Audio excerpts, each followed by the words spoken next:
Hey good people, welcome to the channel. I'm musically malnourished and you're on my journey to go deep and wide in discovering new music and artists. I'm so excited because today we are in the 2015 album from Kendrick Lamar called To Pimp a Butterfly.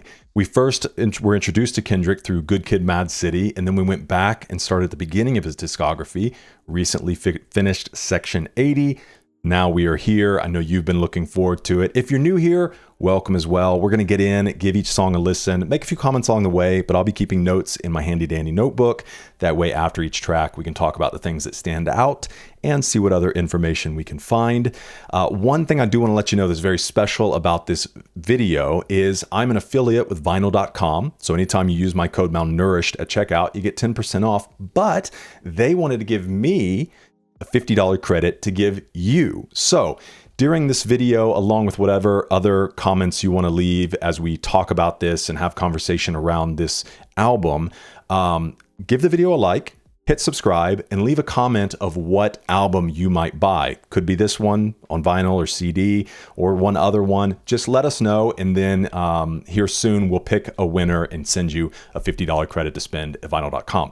All that being said, let's go ahead and get in. If you want to go to a specific song, you can find the timestamps in the description or just press play. Let's hang out and enjoy this together. This is track 1, titled Wesley's Theory.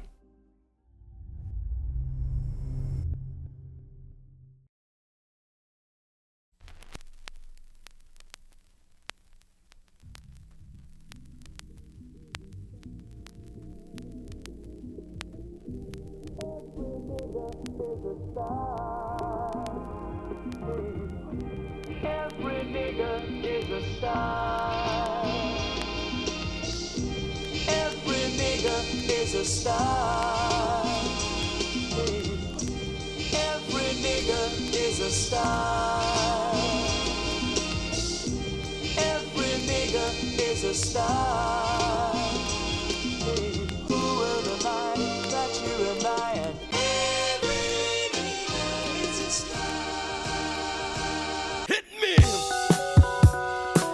Dude, what an intro. This cocoon collide. You'll slip through the cracks, hoping that you'll survive. Gather your wit, take a deep look inside. Are you really who they idolize? To pimp a butterfly. At first I did love you, but I just wanna fuck. Late nights thinking of you, until I got my nut. Toss and turn, lesson learned. You was my first girlfriend. Bridges burn all across the board. Destroyed. But what for? When I get signed, homie, I'm acting fool. Hit the dance floor, strobe lights in the room. Snatch a little secretary bitch for the homies. Blue-eyed devil with a fat ass monkey. I'ma buy a brand new Cuddy on Vows. Truck the hood up 2 times, do slow. Platinum on everything, platinum on wedding ring. Married to the game at a bad bitch shows. When I get signed, homie, I'ma buy a strap. Straight from the CIA, set it on my lap. Take a few M16s to the hood. Pass them all out on the block, what's good? I'ma put the cop to swap me by the White House. Republican run up, get socked out. Hit the press with a Cuban link on my neck. Uneducated, but I got $1 million check like that. We should never give, we should never give. Niggas money go back home, money go back home. We should never give, we should never give. Niggas money go back home, money go back home. Everybody get up. At first I did love you, but I just wanna fuck. Late nights thinking of you, until I got my nut. Toss and turn, lesson learned. You was my first girlfriend. Bridges burn all across the board. Be strong, but what for? Yo, what's up? It's Trey. Remember the first time you came out to the house? You said you wanted a spot like mine. But remember, anybody can get it. The hard part is keeping it, motherfucker. What you want? You a house, you a car, 40 acres and a mule, a piano, a guitar, anything. Say my name is Uncle Sam on your dog. Motherfucker, you can live at the mall. I know you're kind, that's why I'm kind. Don't have receipts, that's fine. Pay me later, wear those gaiters. Cliche and say fuck your haters. I can see the bottle in you, I can see the dollar in you. Little white lies, but there's no white collar in you. But it's whatever though, because I'm still following you. Because you make me live forever, baby. Count it all together, baby. They hit the register and make me feel better, baby. Your horoscope is a Gemini, 2 sides. So you better cop everything 2 times. Shout out to the Gemini. Knows too much and enough, both we know. Christmas, tell them what's on your wish list. Get it all, you deserve it, Kendrick. And when you hit the White House, do you? But remember, you ain't passed economics in school. And everything you buy, taxes will deny. How Wesley sniped your ass before 35. Looking down is quite a drop. Looking good when you're on top. Better metaphors, leaving metaphors metaphysically in a state of euphoria. Look both ways before you cross my mind. We should never cave, we should never cave. Niggas money go back home, money go back home. We should never cave, we should never cave. Niggas money go back home, money go back home.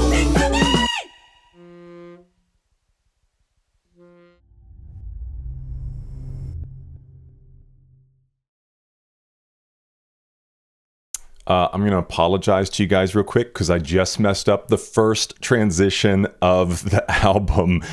I thought that it was ending on the blah. Don't hate me, okay? I'm doing my best here. Let's go in real quick and hear the transition out to the close.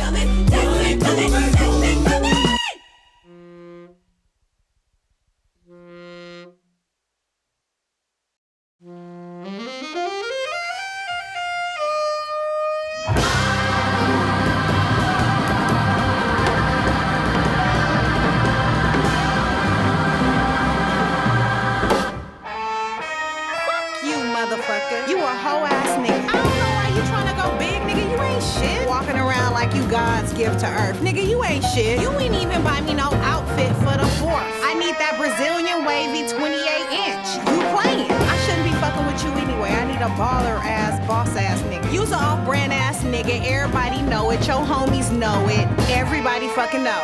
Fuck you, nigga. Don't call me no more. You don't know. You gon' lose on a good bitch. My other nigga is on. You off. What the fuck is really going on? This dick ain't free. You looking at me like it ain't a receipt, like I never made ends meet, eating your leftovers and raw meat. This dick ain't free. Living in captivity, raised my cap salary, celery, telling me green is all I need. Evidently all I seen was spam and raw sardines. This dick ain't free. I mean, baby, you really think we could make a baby name Mercedes without a Mercedes Benz and 24-inch rims, 5% tint and air conditioning vents? Hell fucking no. This dick ain't free. I need 40 acres and a mule, not a 40 ounce in a pit bull. Bullshit. Matador, had a door knocking, let him in. Who's that genitals best friend? This dick ain't free. Pity the food that made the pretty and you prosper. Titty juice and pussy lips kept me obnoxious, kept me up watching pornos and poverty. Apology, no. Watch you politic with people less fortunate like myself. Every dog has his day. Now doggy style shall help. This dick ain't free. Matter of fact, I need interest. Matter of fact, it's 9 inches. Matter of fact, see our friendship based on business. Pinching, more pinching, your bitch, my consensus. Been relentless. Fuck forgiveness, fuck your feelings, fuck your sources. All distortion. If we fuck, there's more abortion, more divorce, course and portion. My check with less endorsement left me dormant, dusted, doomed, disgusted, force weight. Fuck you, figures and more shit. Porcelain pipes, pressure, busting twice, choices, devastated, decapitated, the horseman. Oh, America, you bad bitch. I picked cotton and made you rich. Now my dick ain't free. I'ma get my Uncle Sam to fuck you. You ain't no king.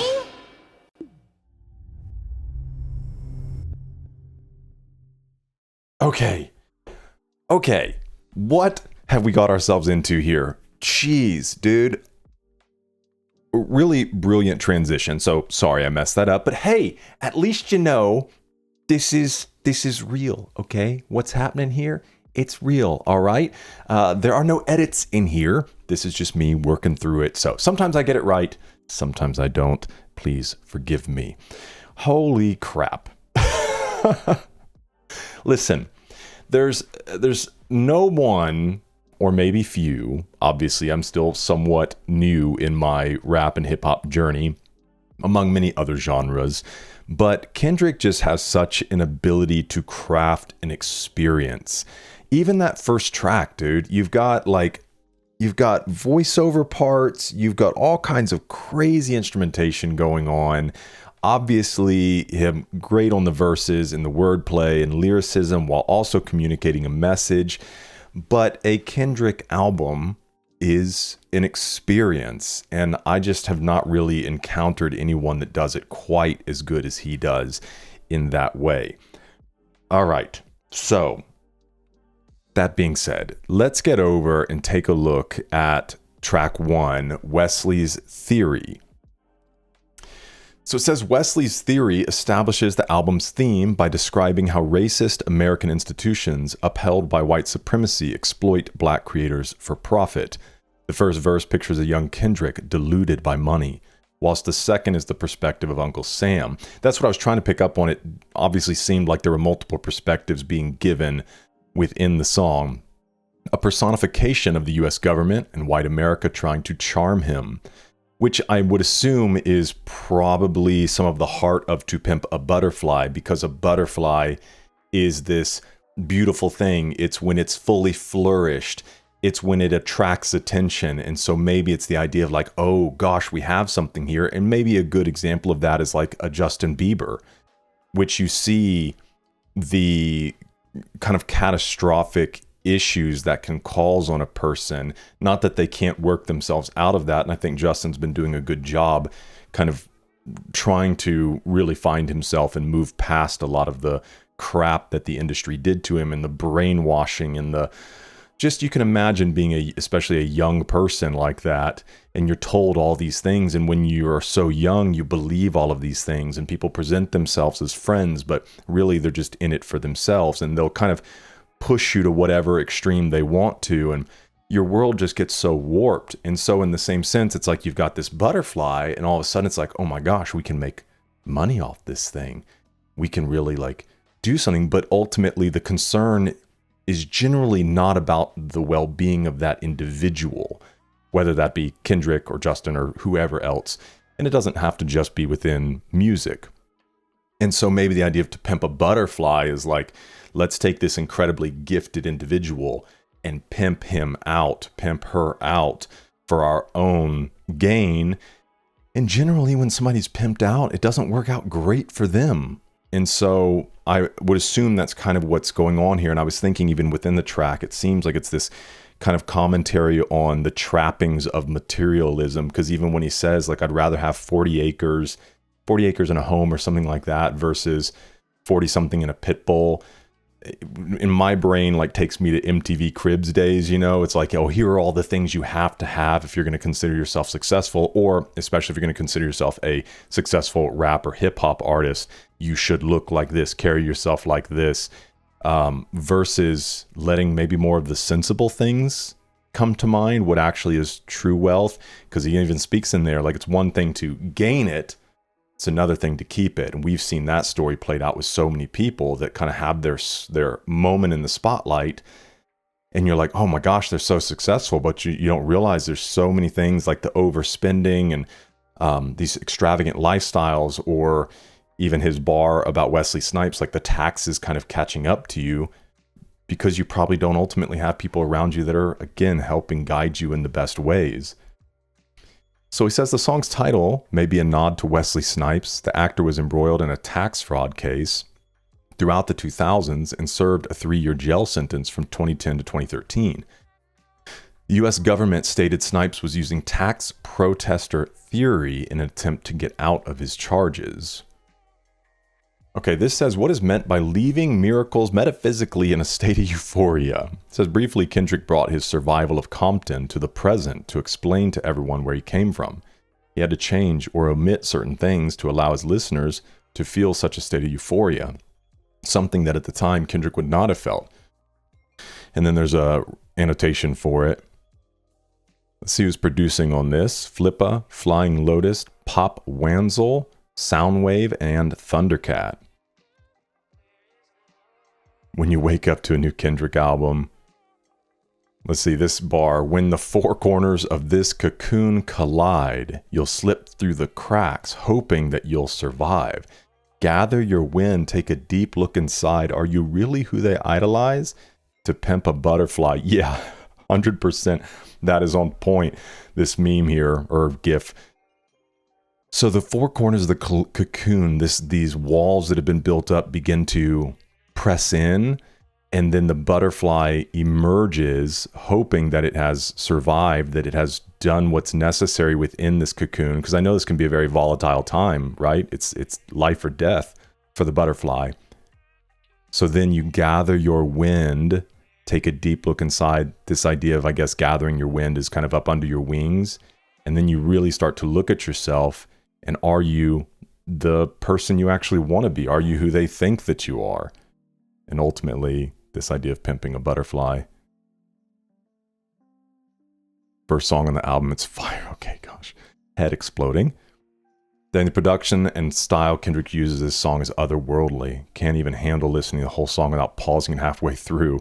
Here's what I found too with Kendrick albums, especially Good Kid, Mad City. You know, with first listen throughs to things like that, there's so much that you're trying to kind of hold at the same time. You're trying to really like just enjoy the musical elements, the flow and all of that, while at the same time trying to get some amount of handle on what's being communicated. But I found that to be really challenging with Kendrick's projects. And I've even found in subsequent listens to Good Kid, Mad City, there's so many elements that begin to like connect for me that I didn't hear on the first playthrough or even the second playthrough. And there's different things that stand out. And that's one thing I love about Kendrick's projects, you know, is because you can re-listen. Number one, just because they are great tracks, but number two, because there are just so many elements in his writing and his delivery in the storytelling that can keep, you know, giving you these new revelations over time. Let's take a look here.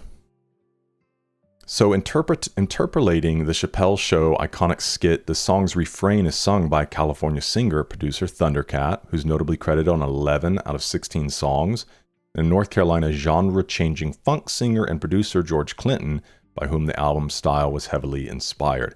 I remember on one of his previous albums, George Clinton was on there, and I remember being like, I didn't hear George Clinton in the song. And so, you know, obviously it's not George Clinton, the former president. Man. All right, well, this is going to be quite the experience. Let's see what's said about the interlude here. Yeah, you could tell there was a bridge from track one into this interlude. Building on the metaphor drawn in Wesley's theory, we find Kendrick continuing to fall victim to the pimps of the record industry. This interlude is very similar to the song Tramp by Otis Redding. Shout out to Otis. Shout out to Otis. Right there. That was my grandmother's. Also featuring a girl dissing our favorite artist. Is this, what does that say? For free interlude? Is this from the maybe lyric booklet? During a Twitter Q&A, Kendrick cited this as his favorite song off the album. Really? For free? Yeah, and his delivery in here is very much like kind of a poetic delivery or slam poetry, spoken word. It says, according to Song Facts, pianist Robert Glasper told Slate magazine, I asked, what kind of vibe do you want? Terrace was like, straight up Kenny Kirkland, Branford, late 80s, and I knew exactly what he was talking about. I mean, that's what we grew up on, that kind of jazz. I did like one take or two takes, but he was like, nah, bud, dig in. Don't worry about a thing. Don't think of it like a hip-hop thing or anything like that. Really dig in, like you're hitting at the Village Vanguard or some stuff. But then once I recorded it, Kendrick had a great idea. There's a part in For Free where he starts this pattern around 143 in the song. So he asked, could I do something to complement that? So then I went back in on it again. I started playing these chords to go along with it. I was actually thinking of it like he was a saxophone player. You know what I mean? Not like a singer or an MC, but literally like a saxophone player. It was like some jazz stuff. So it was dope when he said, hey, do this. I didn't want to do too much, you know, because I wanted his stuff to be heard. He was like, nah, do this on that part. And I was like, wow, that's something I would have done anyways if you were a saxophone player.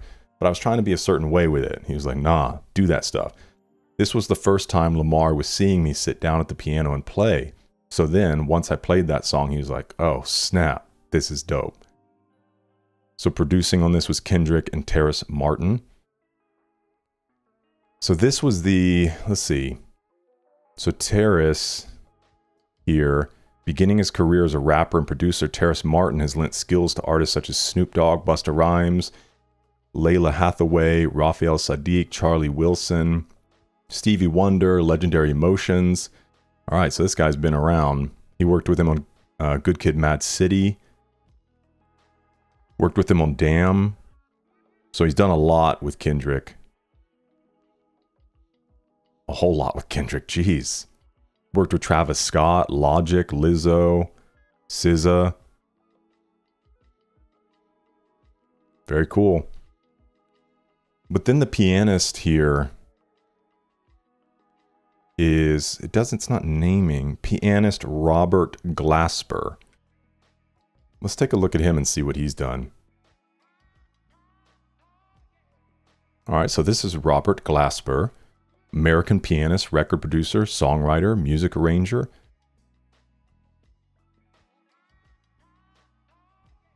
Can we see, what would be the best place to see his work that he's done? Maybe here on his website? I mean, look at him, man. He's still crushing. Done a lot of stuff with a lot of people, and even obviously like his own work. Okay. Well, as I look ahead, I'm going to try to keep an eye out for the interludes, because anytime an interlude comes up, we'll probably just let it play straight through. And then, like I said, I'll try to be a little bit more sensitive to the transitions. But let's get into track 3. This is King Kunta.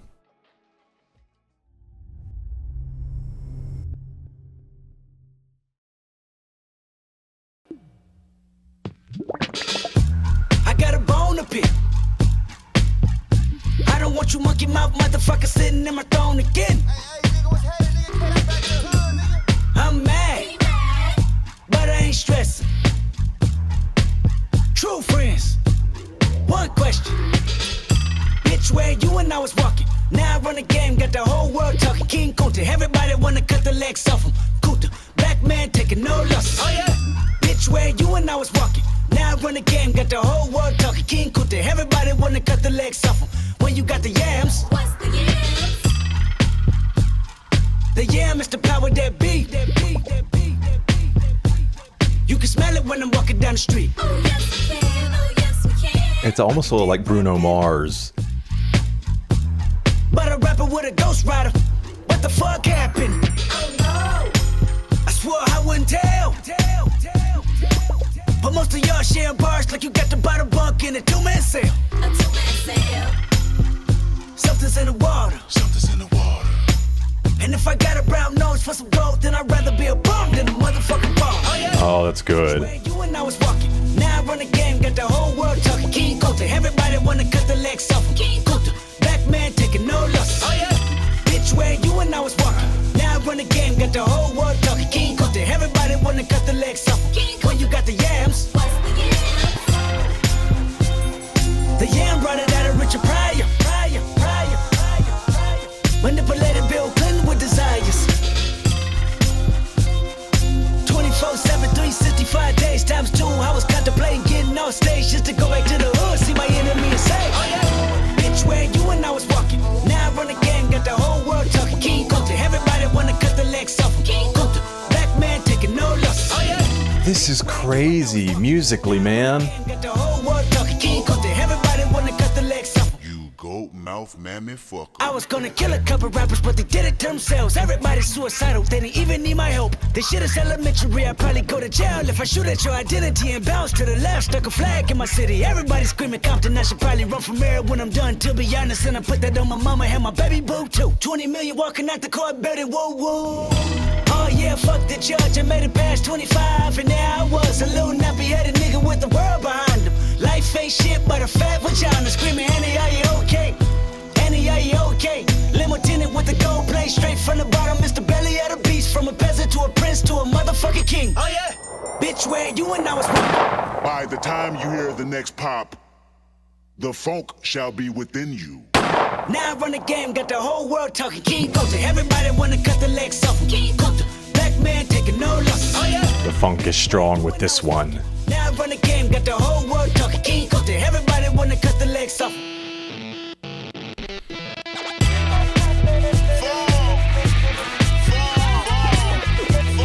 We got electric guitar in here too. What the heck is happening?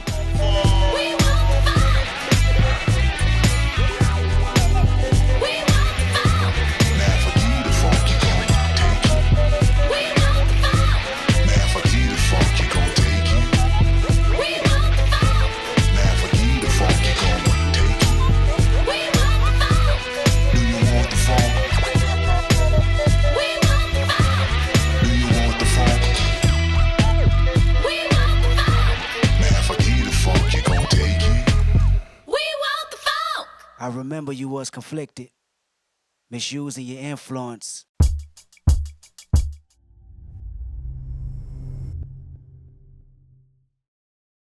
Yo, this is just wild, man. Like, the construction of these tracks, the composition, the variation in musical elements, it's like the ability for people to put all these pieces together or think of these variations or what to bring in. I mean, he's working with such incredibly talented people. Obviously, he is incredibly talented himself and has a huge part in that, but the team that he has around him as well, it's just stupid. I love that line, the brown nose for gold, that essentially he'd rather be homeless. Like, he's not going to just suck up to people for money, which kind of continues to carry the narrative from the beginning. One thing I did want to look at is the cover art, because it looks like you essentially have all these people, I'm just going to say from Compton, because obviously Kendrick's really big about his city, and in so many of his projects speaks back to that area because that's where he grew up in, outside the White House, and it looks like they're kind of standing over a judge. So, meaning of cover art for To Pimp a Butterfly. Okay, Kendrick purposely hid the women in the background of the cover, representing the rejection and exploitation of black women, not only in the music industry, but the whole society. This covers the perfect definition of what the album represents, resistance, racial struggle, power, and resilience in this society. There's an article on it. We'll see how long it is. Okay, it's quite extensive, so we probably won't work through all of this right here. But is there a section that's just on the cover? Let's see. 2015 album. To understand the album art, we have to look through the themes To Pimp a Butterflies broadly discusses. The album in itself requires an article or more to fully be able to detail the layers of meaning within each song. I'll do the injustice of a quick shorthand gist. Albums placed after Good Kid, Mad City, where Kendrick is basking off his success from the album. However, due to his harsh outlook on life from his experiences in the gang-ridden streets of Compton, he doesn't use his newfound power particularly well. He's pimped, or simplistically put, used by materialism, capitalism, and or promiscuity. However, these experiences leave him depressed, looking for answers, conflicted within, experiences contradicting his emotions. We find him struggling with his Compton upbringing and socialization, still confined with the limitations put on him by white America on a black man. While he has escaped his own struggle in Compton with money and fame, he feels survivor's guilt and is unable to escape the Compton mindset, one of approaching life with the same rigor of surviving the streets, which I would assume is kind of the caterpillar metaphor. One of approaching life with the same rigor. In order to find more answers, he travels to South Africa, comes back with a message of positivity and peace. He understands in dramatic fashion loving oneself and respect for others. It's the key for him to use his influence in a positive manner. Like the end of Good Kid, Mad City, the narrative finds its revolution in introspection, God, and love. Okay, there's a poem throughout it. I don't want to spoil anything, but I think, and maybe that's even what he shared at the end of this track as kind of the first part of that. But I know that there's kind of this poem that runs throughout it, but we'll let it play out in real time. So let's see. Let's look at this. We see a number of black men in front of a large mansion. Oh, is it a mansion? Is it not the White House? I guess maybe I'm not terribly familiar with the White House. Somewhat posing for a photo, a black and white photo of what looks like a cloudy day. It's also an unsettling image of a man under the crowd with crosses on his eyes. Well, yeah, but he's also a judge. He's got to judge his hammer. The large mansion. Oh, the large mansion is the White House. Okay, thank you. I was like, now I'm feeling like an idiot. The home of the president. However, the White House connotes a number of things. Government, power, authority. Can be seen as the center of political power. One could argue this is not only an image of American power, but global power. Okay. White House, symbol of historic exploitation. Notice that the White House has a black flag. Black flag is obviously musical connotations with anti-authority hardcore punk giants with the same name. It also connotes the black flag in the context of race with it firmly planted on top of the White House. Why is it? It's saying black flag, but it looks like the American flag to me. Am I crazy? I feel like I see stripes on it. I mean, obviously the image is in black and white.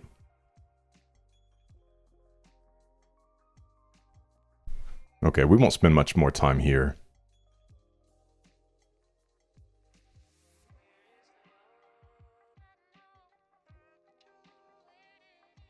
Okay, let's look at this. The man fallen on the bottom left wears a proper attire. Clearly contrasts the shirtless man on top of him. Represents the employed rich America. He's someone with power, someone important in the system. In interviews, Kendrick has confirmed the man at the bottom is indeed a judge. Incredibly significant in the album theme, the judge is a symbol of the justice system. Justice system has constantly worked against the black community. Incarceration rates are disproportionately placed against the black community in specifically places like Compton. So notice guns are not present in the album art. These are unarmed men. Okay, so there's a lot going on there, but I think the kind of just gist of what's being presented is pretty easy to understand. Okay, so this song, Kunta Kinte is the main character in the novel Roots, the saga of an American family by Alex Haley. Haley said that Kunta Kinte was his own great-great-great-grandfather. The character is based on a mix of fact and fiction. Kinte refused to accept the name Toby that slave masters tried to give him, and his right foot was cut off following his attempts to escape the plantation he was enslaved on. So maybe the connection there is, with him talking about cutting off the leg or the foot, is this idea that Kendrick is unwilling to give in to these systems or be overpowered by, I guess, the authorities that be. Like, he's going to be a rebel in and of his own, not conformed by the industry. So therefore, it's kind of like he's giving up his leg, giving up his foot, but he's going to remain the person he wants to be. Okay, there is a interview here, so we'll get into that when we do Patreon content. It says Kendrick told MTV about his inspiration from the TV series Roots. I've been called many things growing up. In the state of just being a black man, I've been called many things, but it's taking that negativity and being proud of it and making it your own. Saying I am a king, no matter what you call me. According to Songfacts, producer Soundwave told Spin Magazine, I was like, this is it. We got it right here. Me and Kendrick, we always work very hands-on together, and this track, I just knew it. And I was waiting for his reaction as he was listening to it, thinking, yeah, this is it. He's like, it's cool, but I wanted a little more nasty. I was like, what are you talking about? This is the most beautiful thing I've ever made. He was like, just trust me on this. Simplify it. I ended up stripping a bunch of stuff off. I took all 10 guitars off. Whoa. And it just left one little bass line. And once I did that, I understood 100% exactly where he wanted to go with it. He's a genius. He really should have got credit on it, but he was being modest. As long as the art was there, he was happy. A lot of people will never hear the original, but it was like the jazziest record in the world. ended up being one of the nastiest records in the world. We want to hear it. Kendrick told NME, it's the story of struggle and standing up for what you believe in, no matter how many barriers you got to break down, no matter how many escape routes you just got to run to tell the truth. That's what I was thinking. That's what I think we all can relate to. Just being the most confident in the things that I wrote and the ideas that I have, going back to the essence of being a true lyricist at heart. Produced by Soundwave, Terrace Martin, and Thundercat. Guitar kicks in, the song just goes in. I swore I wouldn't tell, but most of you share bars like you got the bottom bunk in a two-man cell. All right, let's look at a few things here. I was curious about this 20 million. Let's see. Let's do it like this. And I put that on my mama and my baby boo too. 20 million walking out the court building woo woo. It says, considering how central of a theme race is into Pimp a Butterfly, Kendrick here might be referencing a famous Malcolm X speech, which he gave on January of 1963. He said, in the presence of 20 million black people in America against their will is a living witness, a living testimony of the crime that Uncle Sam committed, your forefathers committed when our people were brought here in chains.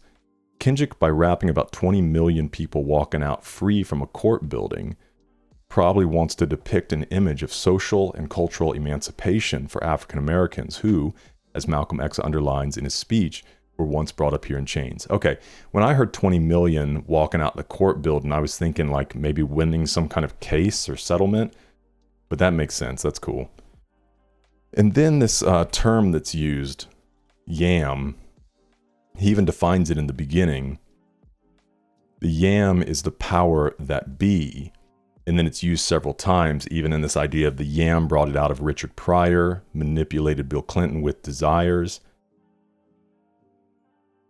So this says, the line includes an allusion to Ralph Ellison's Invisible Man. The unnamed narrator is walking down the streets of New York City when he smells yams, triggering memories of his hometown in the South. The Invisible Man. One second. Boom shakalaka. I have not finished this book. Some of these older books that I have, I'm kind of scared to even read because I feel like if I bend them at all, they're going to break. This one's from 1963, but its first edition was published in 1897.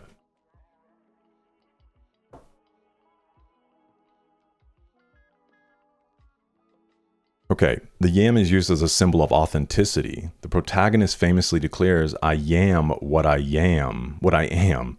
Here Kendrick is declaring his own authenticity, unlike the rappers he disses in the rest of the verse. Yeah, that's interesting. I am what I am.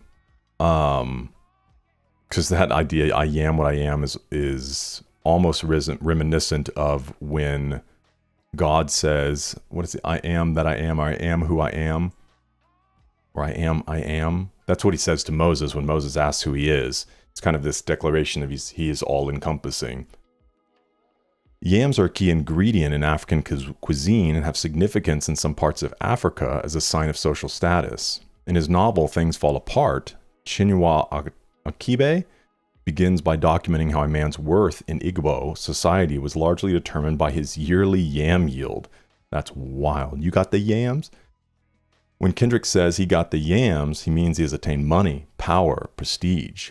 Big butts on healthy ladies and balloons filled with drugs, particularly heroin, are also colloquially known as yams. Okay. Oh, which may be somewhat where he's speaking about the yam brought it out of Richard Pryor, manipulated Bill Clinton with desires. This is the last thing we'll look at and then we'll move on. Kendrick, with the tradition of Ellison and Achebe, continues his play with the meaning of yams. They can stand for power, drugs, anger, lust, all within the same line. Oh, because if it is, this idea of the yam being this thing you're measured by, or this sense of success or attainment. So comedian Richard Pryor was well known for setting himself on fire after freebasing cocaine, while former President Bill Clinton was so overwhelmed by the yams, slang term for legs, of intern Monica Lewinsky that he cheated on his wife, lied under oath about the affair, leading to impeachment hearings. The juxtaposition illustrates that everyone from hood rats to powerful celebrities and political figures can be corrupted by power and addiction. So much in here, man. All right, let's get into track 4. This is Institutionalized featuring Bilal, I think, Anna Wise, and Snoop D-O-double-G.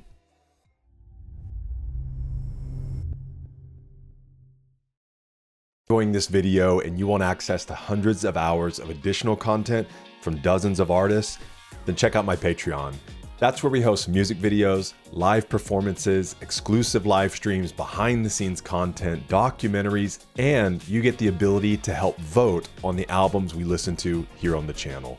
Patreon is the best way to support this channel, and you can get access to the entire library, past, present, and future for just $5. Join the amazing community that we're building over there, and I try to make it worth your time and your money. All right, let's get back into it. Is it just me, or was I kind of like lip syncing that a little bit? On my screen, the audio was a little bit off from the speaking. So that's how we're going to do the rest of it. Okay, sorry about the mouth noises. Let's get into it. Institutionalized.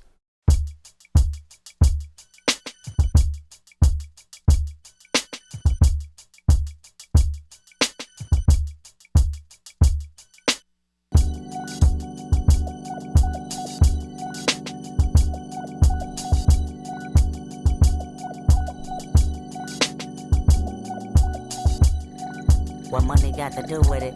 When I don't know the full definition of a rap image. I'm trapped inside the ghetto and I ain't proud to admit it. Institutionalized, I keep running back for a visit. Hold up. Hold up. I said I'm trapped inside the ghetto and I ain't proud to admit it. Institutionalized, I can still kill me a nigga, so what? If I was the president, I'd pay my mama's rent, free my homies and them. Bulletproof my Chevy doors, lay in the White House and get high, Lord. Whoever thought, Master, take the chains off me. Zoom, zoom, zoom, zoom, zoom, zoom, zoom, zoom, zoom, zoom, zoom, zoom,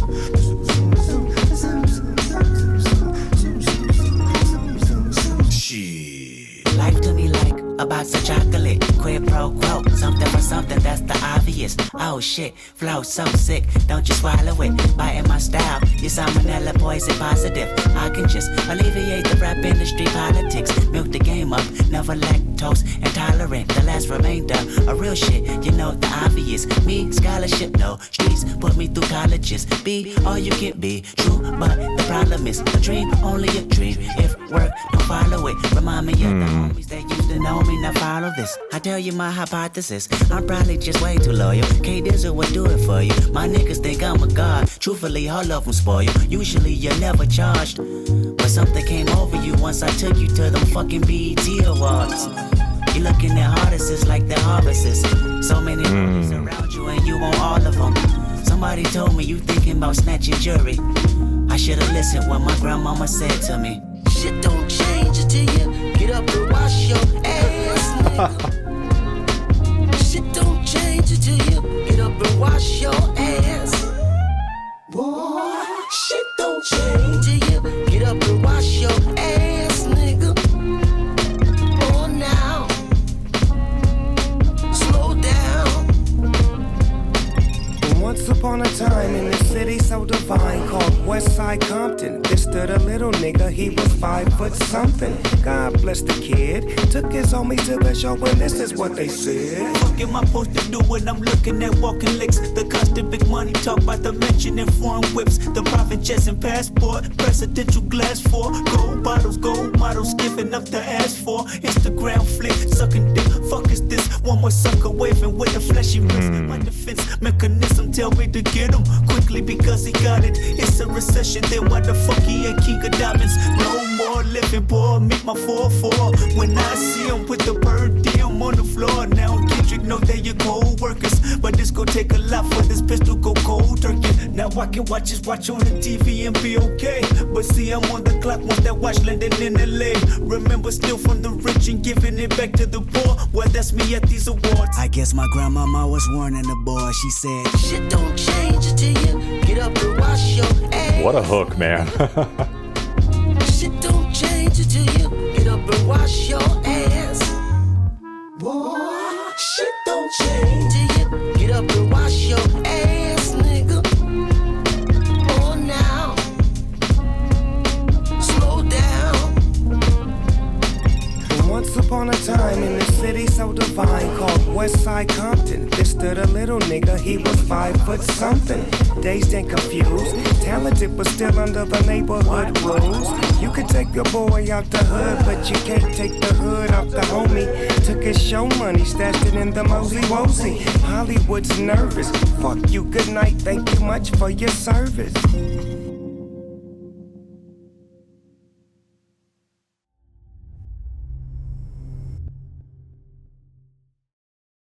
Okay, yeah, dude.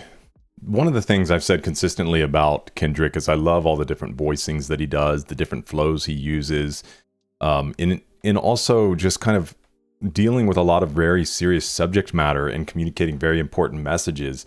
He also has a lot of fun with it. Like that hook, the words from his grandmother, and it's such a frank statement, but obviously like it's so true because he's saying, he even says earlier the idea of like, a dream's just a dream if you don't put work behind it, like it's just going to stay there as a dream. He also seems to kind of reference, again, being this kind of idea of being trapped in the ghetto in his mind, in this in-between state. He seems to speak as well about if he had the power of the president, that he might misuse it as well, because he does talk about that, like getting his friends off free, hanging out in the White House, getting high, so almost like not really doing much. And maybe the things that place of authority can afford, even though they would be misuses of it. Let's get in and see what else is going on here.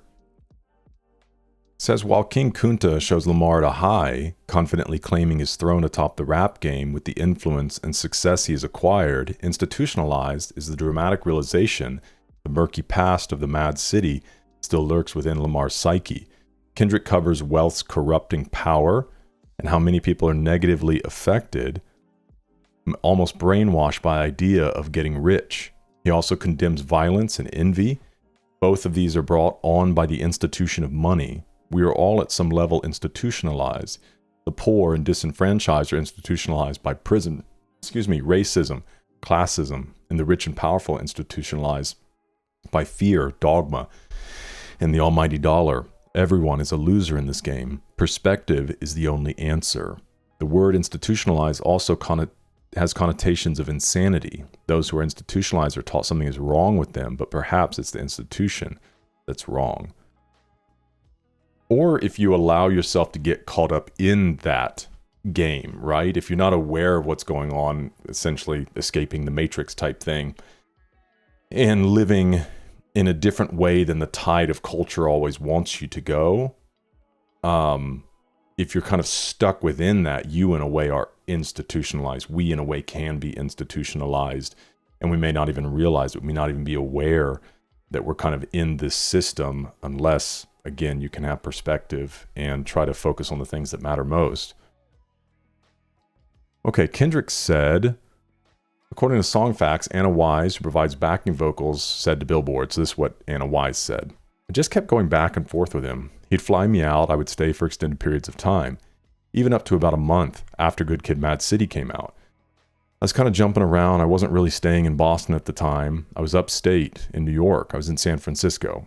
Sonny Moon did 3 tours, so we had a lot of stuff going on. But in between that, I would always come back to him. Produced by Rocky and Tommy Black. Exclusive footage of Kendrick leaving the studio. Yeah, the beat change was good, man. They're doing so well with that on here. Institutionalized can also be read as institutional lies. Uh-oh. We escaping the Matrix. Snoop Dogg sounds reminiscent of Slick Rick, I think. Storytelling, vocal inflection, compelling, but maybe that was his intention.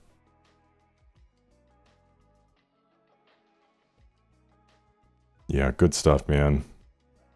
And as always, along this journey, if there's anything you want to add additional context to or certain bars that you love the most, feel free to throw them in the comments.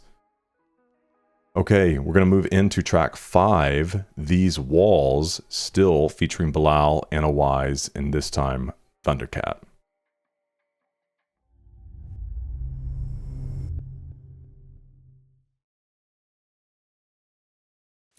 I remember you was conflicted, misusing your influence. Sometimes I did the same.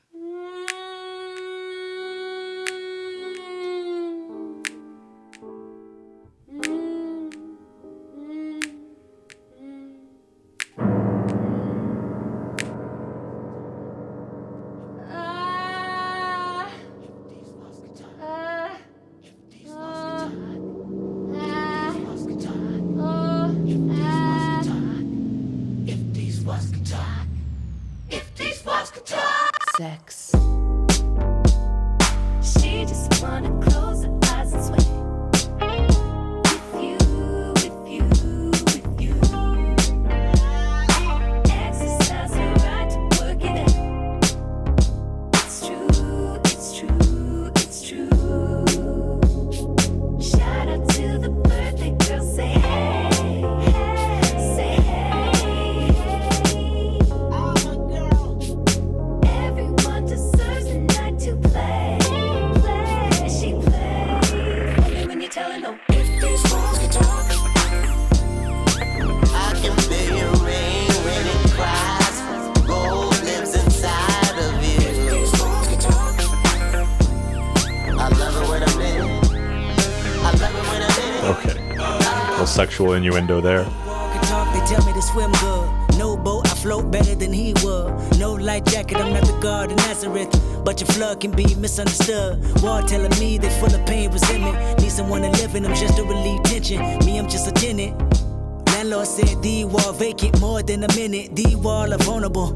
Exclamation, interior pink, color Okay, coordinated. I feel like I see where he's going with this. I mean, it's still amazing. Before they couldn't stand me. These walls wanna cry tears. These walls happier when I'm here. These walls never can hold up. Every time I come around, demolition might. if these walls could talk, I can feel your rain when it cries. Gold lives inside of you. these walls could talk, I love it when I'm in it.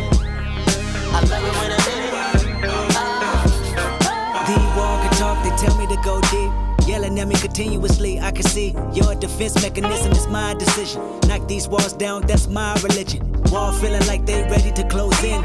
I suffocate, then catch my second wind. I resonate in these walls. I don't know how long I could wait in these walls. I've been on the streets too long. Looking at you from the outside in, they sing the same old song about how they was always the cleanest. I beg to differ, I must have missed them. I'm not involved, I'd rather diss them. I'd rather call on you, put your wall up. Cause when I come around, demolition go. if these walls could talk, I can feel your rain when it cries. Gold lives inside of you. these walls could talk, I love it when I'm in it. I love it when I'm in it.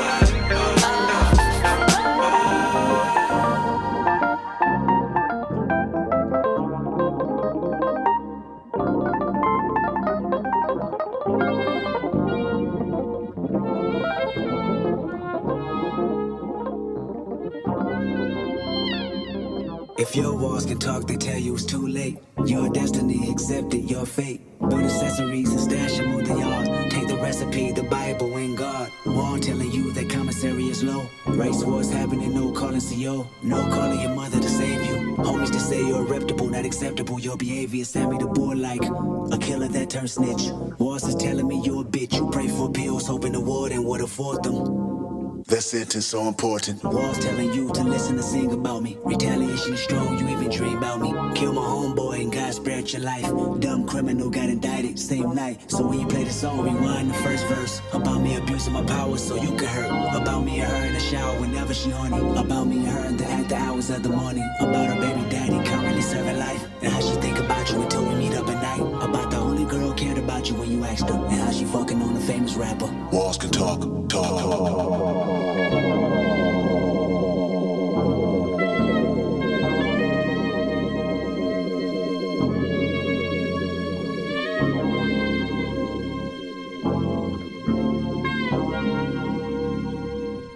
I remember you was conflicted, misusing your influence.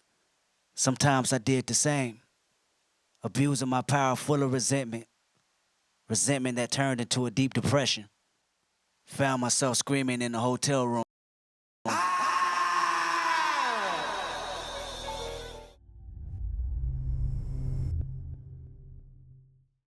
I had a feeling a scream was going to come at the beginning of the next track. Okay, I do think there's more going on to this song than just sexual innuendo, but it does seem like that's also a fairly large part of it. Because usually, you know, the idea of the walls if these walls could talk, it's like because the walls are witnesses to everything going on within them. And so, like I said, I think there is a bigger thing going on here, but I think it's also using walls as like a sexual innuendo for the interior of a vagina, if I were to say it frankly. All medical terms here. And I'm curious too, because even at the beginning of him saying that the idea of misusing influence to get what you want, essentially, and how sometimes I did the same, I wonder if he is making some commentary on, not that he like necessarily took advantage of a woman or did anything, you know, like criminal in that way, but more so the place of influence and fame and things like that. We do know that artists obviously have women that, you know, kind of throw themselves at him, or a lot of women in promiscuity kind of becomes available to them when they are famous. And so maybe he's even saying because it was very easy to, you know, have these different partners or get sex, I wonder if he's making a commentary on that as well, you know, because that would still fit in with the trappings of success. It's not all about money. Sometimes it is about just promiscuity and not having relationships that actually have a lot of substance, or something that's going to last and something you can really build a family upon, which those are the things that ultimately become fulfilling to you as a person. The rush of promiscuity and sex with other partners, things like that, there is a rush and a high and an adrenaline to that, but in the end it eventually feels empty, you know. And what do you do at the end of your life when maybe you got this big body count but you don't have anybody you truly love, or that truly loves you, or that you've spent many years with and grown together and learned and struggled with, and, you know, come out on top together and built something together beautiful. So this says the title, These Walls, plays off the familiar expression, if these walls could talk. Kendrick's complex wordplay introduces layered metaphorical and literal walls, the walls of a woman's vagina, the walls of a prison cell, and ultimately the walls of his mind and conscience, which Kendrick does this a lot in his writing. You know, he'll use one idea, one term, one theme, and then he'll, you know, pull multiple different scenarios out of it. He does that consistently. He's really good at that. Kendrick uses this conceit to explore sex, abuse, his own career, his enemies, and the human psyche. The song narrates Kendrick having sex with a woman who has children with a man in jail for killing one of Kendrick's friends. Okay. See, these are the things sometimes in his songs that I do not pick up on in the first listen. Kendrick views this as an act of revenge for his slain friend. But he also has a bad conscience about using his fame and power to seduce someone for that purpose. Ultimately, these walls represent being imprisoned by the entire situation, an allegory for a cycle of murder, lust, seduction, revenge, and guilt. Kendrick said These Walls was one of his favorites on the album. It's a record I always wanted to make but didn't know how to make. Vandalizing these walls only if they could talk, from Never Catch Me by Flying Lotus. Kendrick may have been hinting at this track in Never Catch Me by Flying Lotus. These Walls won Best Rap Sung Collaboration at the 58th Annual Grammy Awards. That's cool. In a 2015 interview with Peter Rosenberg, Kendrick said These Walls was his favorite track. He said, it's a record I always wanted to make, but never knew how to make. I wasn't in a place to do it. There's records I've always loved. Let's take I, for instance. I would have never made that record 10 years ago, or even 2 years ago. So it's the same thing with these walls. I love this record. I always love records like these. But I didn't know how to make it, or better yet, I didn't know if I was ready to make it. That's really well put. And this is a record I always play constantly, back to back. Yeah, this idea of like, I didn't know if I was ready to make it, I think is important, you know? There's some ideas and you have to have that intuition of just knowing like, now's not the time, because maybe you need these different experiences, or you need the space and the time to really work out like what you're trying to communicate it and how you want to communicate it. And so I think that's really good to be self-aware of that. Okay, produced by Rance, Soundwave, Terrace Martin, and Thundercat. If these walls could talk, they'd probably say something about how great this song is.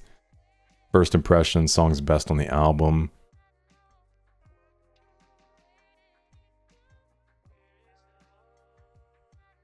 Let's see, here, we'll read this last comment and then we'll move into the next one. This person says, I'm tempted to believe this song is about Kendrick exploiting or abusing his new cred as a famous rapper, to have sex with women, walls, common term for vagina, knocking walls down, basically a metaphor for having sex. Based on what Kendrick is saying in the first two verses about the girl's walls being full of pain, that he had been on the streets too long looking on the outside in, the girl seems to be someone back home. The third verse apparently shows Kendrick talking to the person who killed his friend's brother, as he references Sing About Me, Dying of Thirst, from Good Kid, Mad City. Based on this verse and everything he claims, these walls are telling him about this person, putting all the clues together. Seems the girl Kendrick references in the song is the girlfriend of the person who killed his friend. Clues to confirm he speaks of abusing his power so you can hurt, apparently having sex with the person girlfriend to get back at him. If everything described above is actually the case, the song's extremely complicated morally, adds many extra layers to Kendrick's entire testimony throughout the album about how his recent fame has affected his conscience. Such would be appropriate this early in the album, while there's still so much left to explain. All of this also reaffirms how brilliant of a storyteller Kendrick is. It's really interesting. Let me know your thoughts. Okay, let's get into track 6. This is titled You.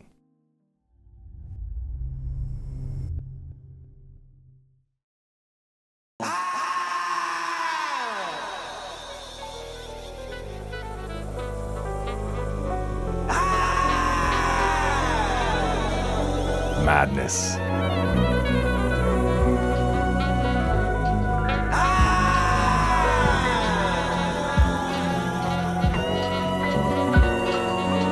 Loving you is complicated. Loving you is complicated. Loving you is complicated. Loving you is complicated. Loving you is complicated. Loving you is complicated. Loving you is complicated. Loving you is complicated. Loving you is complicated. Loving you is complicated. I place blame when you steal, place shame when you steal. Feel like you ain't shit, feel like you don't. He just changes his voice. It's wild. Watching anonymous strangers telling me that I'm yours, but you ain't shit, I'm confidential, tolerance, nothing special. What can I blame you for? Nigga, I can name several. Situation I start with your little sister baking. A baby aside, just a teenager, where your patience? What was your antennas? What was the influence you speak of? You preached in front of 100,000 but never reached up. I fucking tell you, fucking failure, you ain't no leader. Sounds like somebody's speaking against Kendrick. The world don't need you, don't let them deceive you. Numbers lie too, fuck your pride too. That's what dedication. Thought money would change you, made you more complacent. Fucking hate you, I hope you embrace it. I swear loving you is complicated. Loving you is complicated. Loving you is complicated. Loving you is complicated. Loving you is complicated. Loving you is complicated. Loving you is complicated. Loving you is complicated. Loving you is complicated. Loving you, not loving you, 100 proof. I can feel your vibe and recognize that you're ashamed of me. Yes, I hate you too.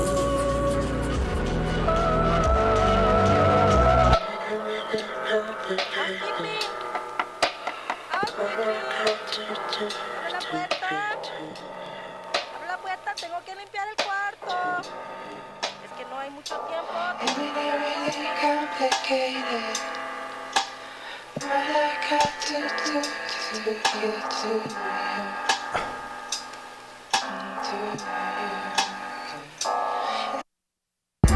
You the reason why mama and them leaving. No, you ain't shit. You say you love them, I know you don't mean it. I know you irresponsible, selfish, in denial, can't help it. Your trials and tribulations are burden. Everyone felt it, everyone heard it.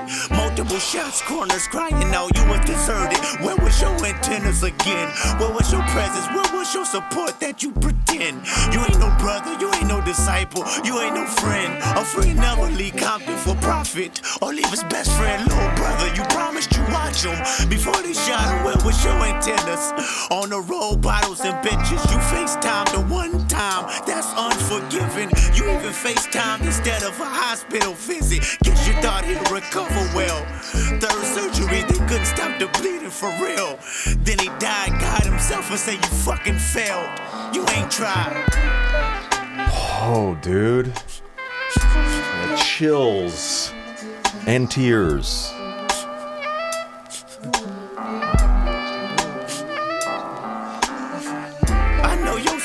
Nigga, mood swings is frequent, nigga. I know depression is resting on your heart for 2 reasons, nigga. I know you and a couple black boys ain't been speaking, nigga. Y'all damn near beefing, I see it, and you're the reason, nigga. And if this bottle could talk, I cry myself to sleep, bitch. Everything is your fault. Falls breaking to pieces, earthquakes on every weekend. Because you shook as soon as you knew confinement was needed. I know your secrets, don't let me tell them to the world about this shit you thinking. And then time to about the Earl, I'm fucked up, but I ain't as fucked up as you. You just can't get right. I think your heart made a bulletproof. Should've killed your ass long time ago. You should've filled that black revolver blast long time ago. And if this marriage could talk, it'd say you gotta go. And if I told your secrets, the world of no money can't stop a suicidal weakness.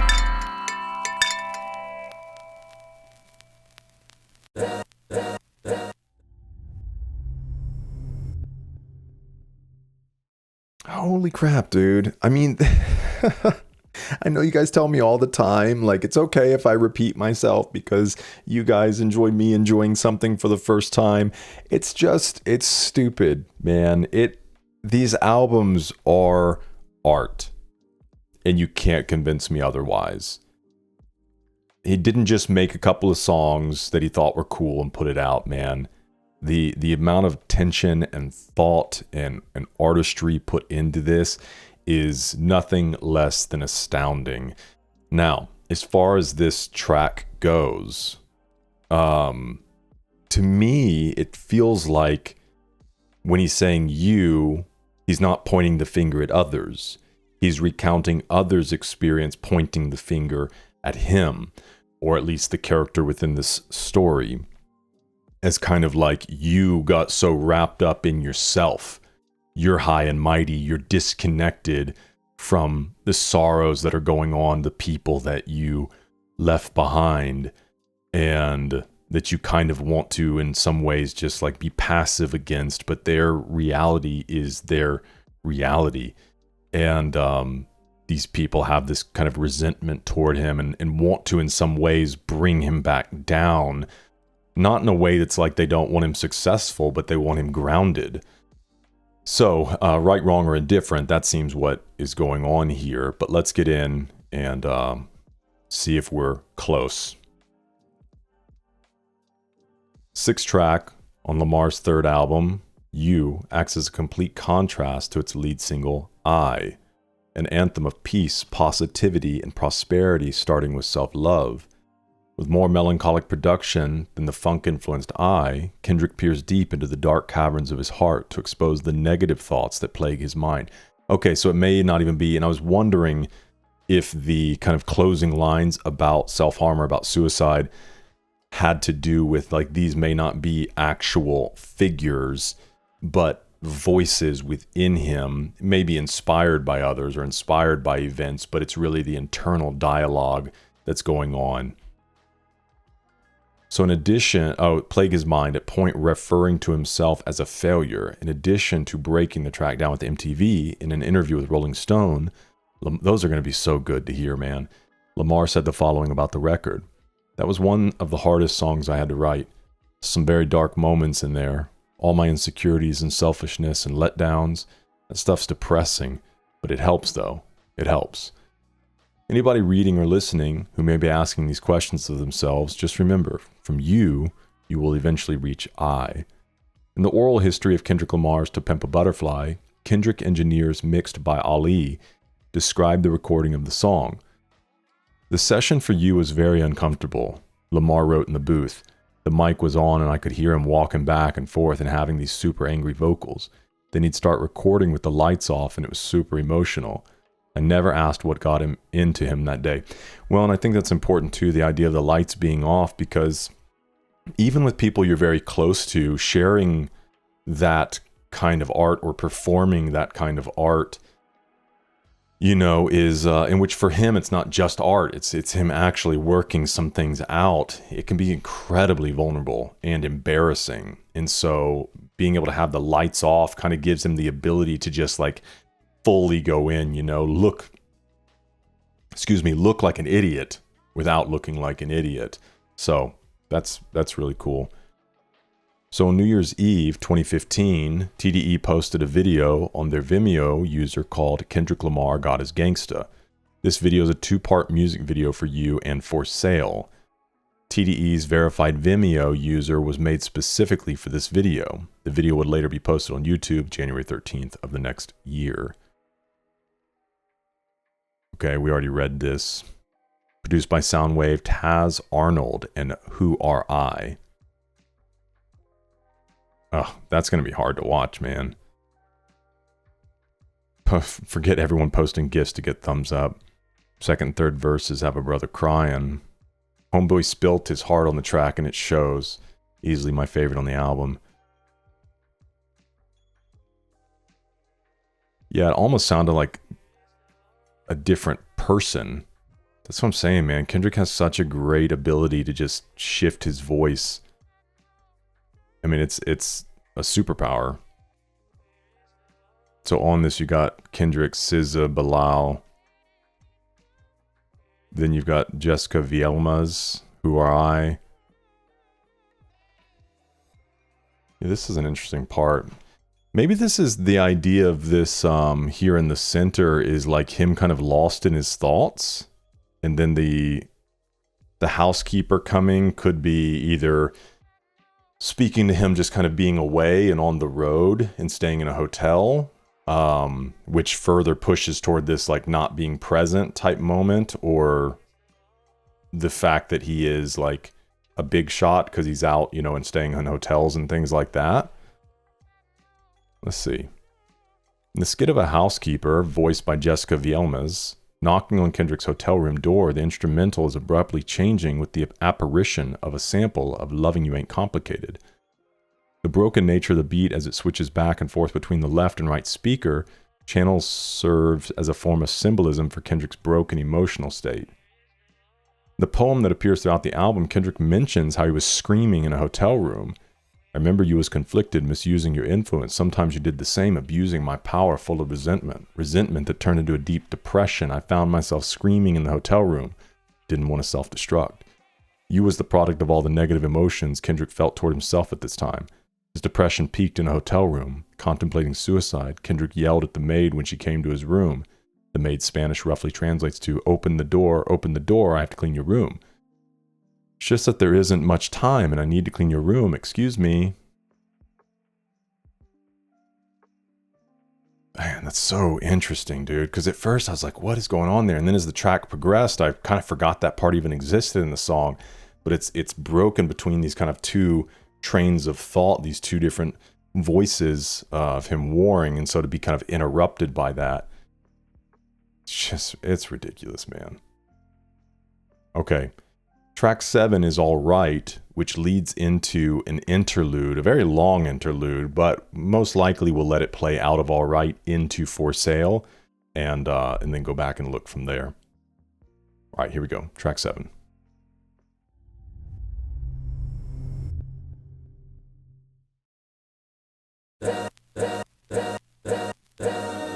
All's my life I has to fight, nigga.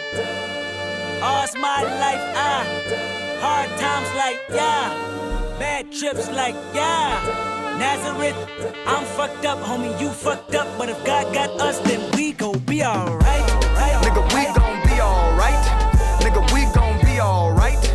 tone shift. Be alright, do you hear me? Do you feel me? We gon' We need a little hopeful vibe after that. be alright, huh?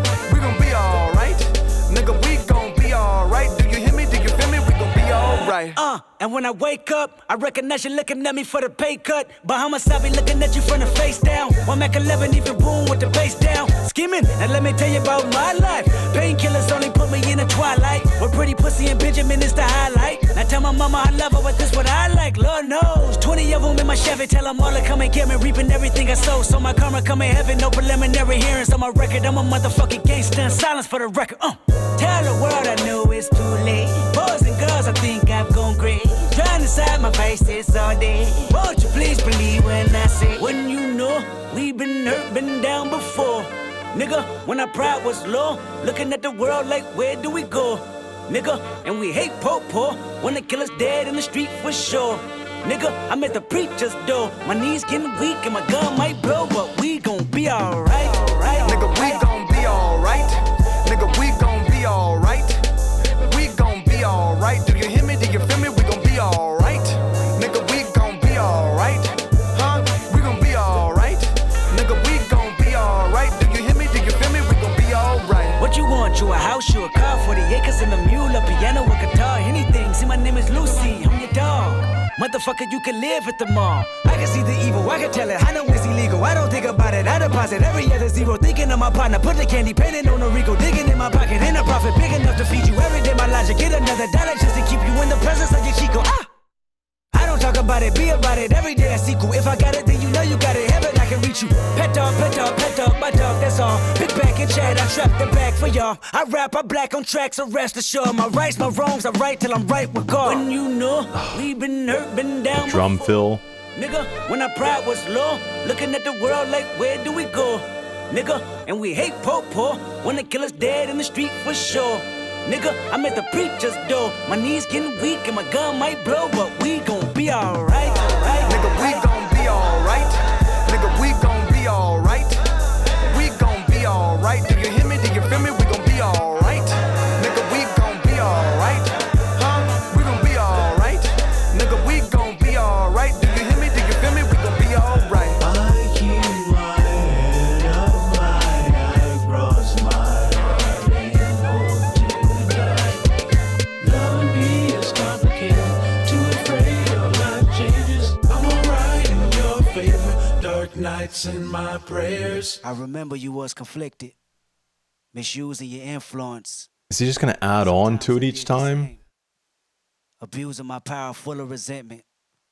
Resentment that turned into a deep depression. Found myself screaming in the hotel room. I didn't want to self-destruct. Oh, and he's adding elements from every The track evils and before. losers all around me. So I went running for answers. Let's just let this play through. God, that's so brilliant, dude.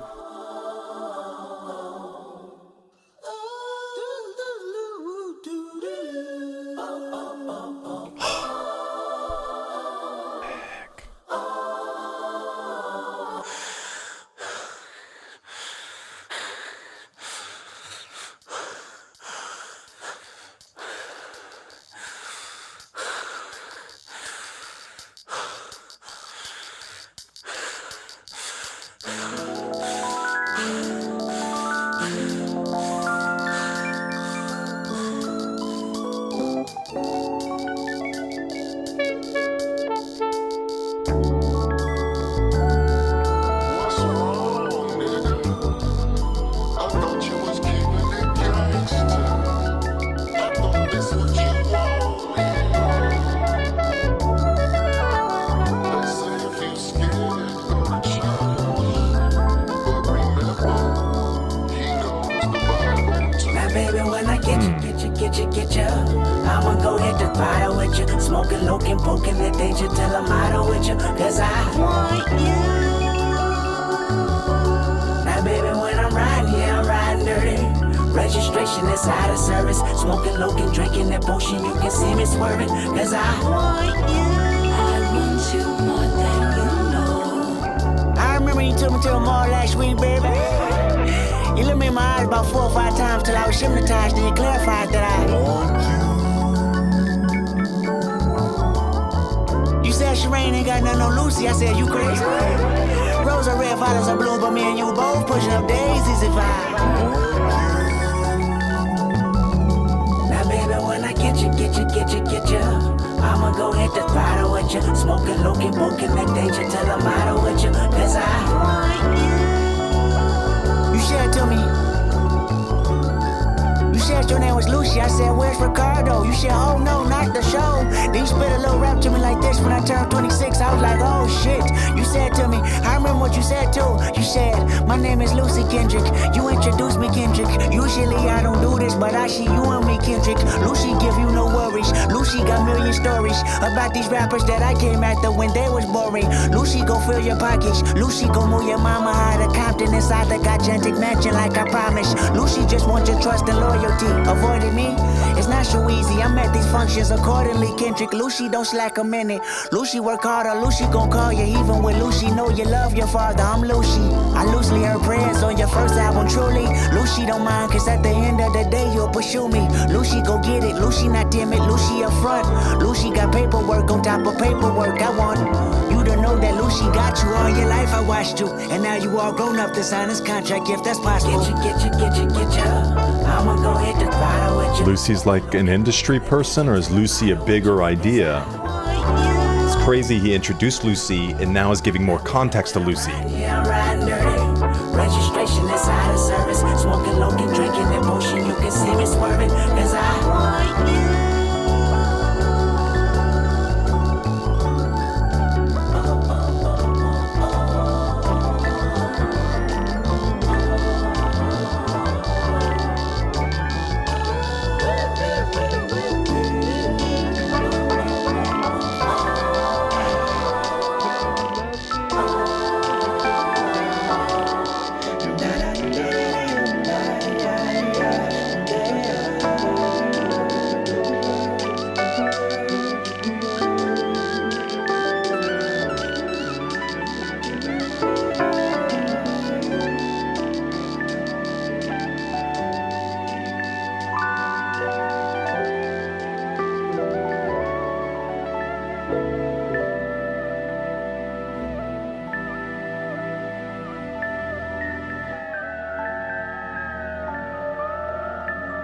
I remember you was conflicted.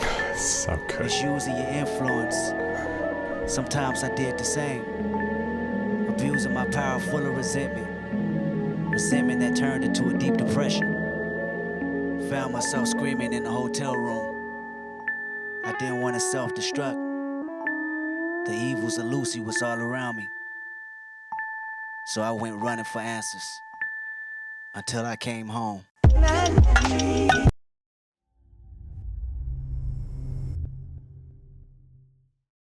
Okay, we're starting to see a shift, and we are right in the middle of the album. Okay, I have a lot of thoughts right now. Other than the end of that interlude started to sound like Willy Wonka's.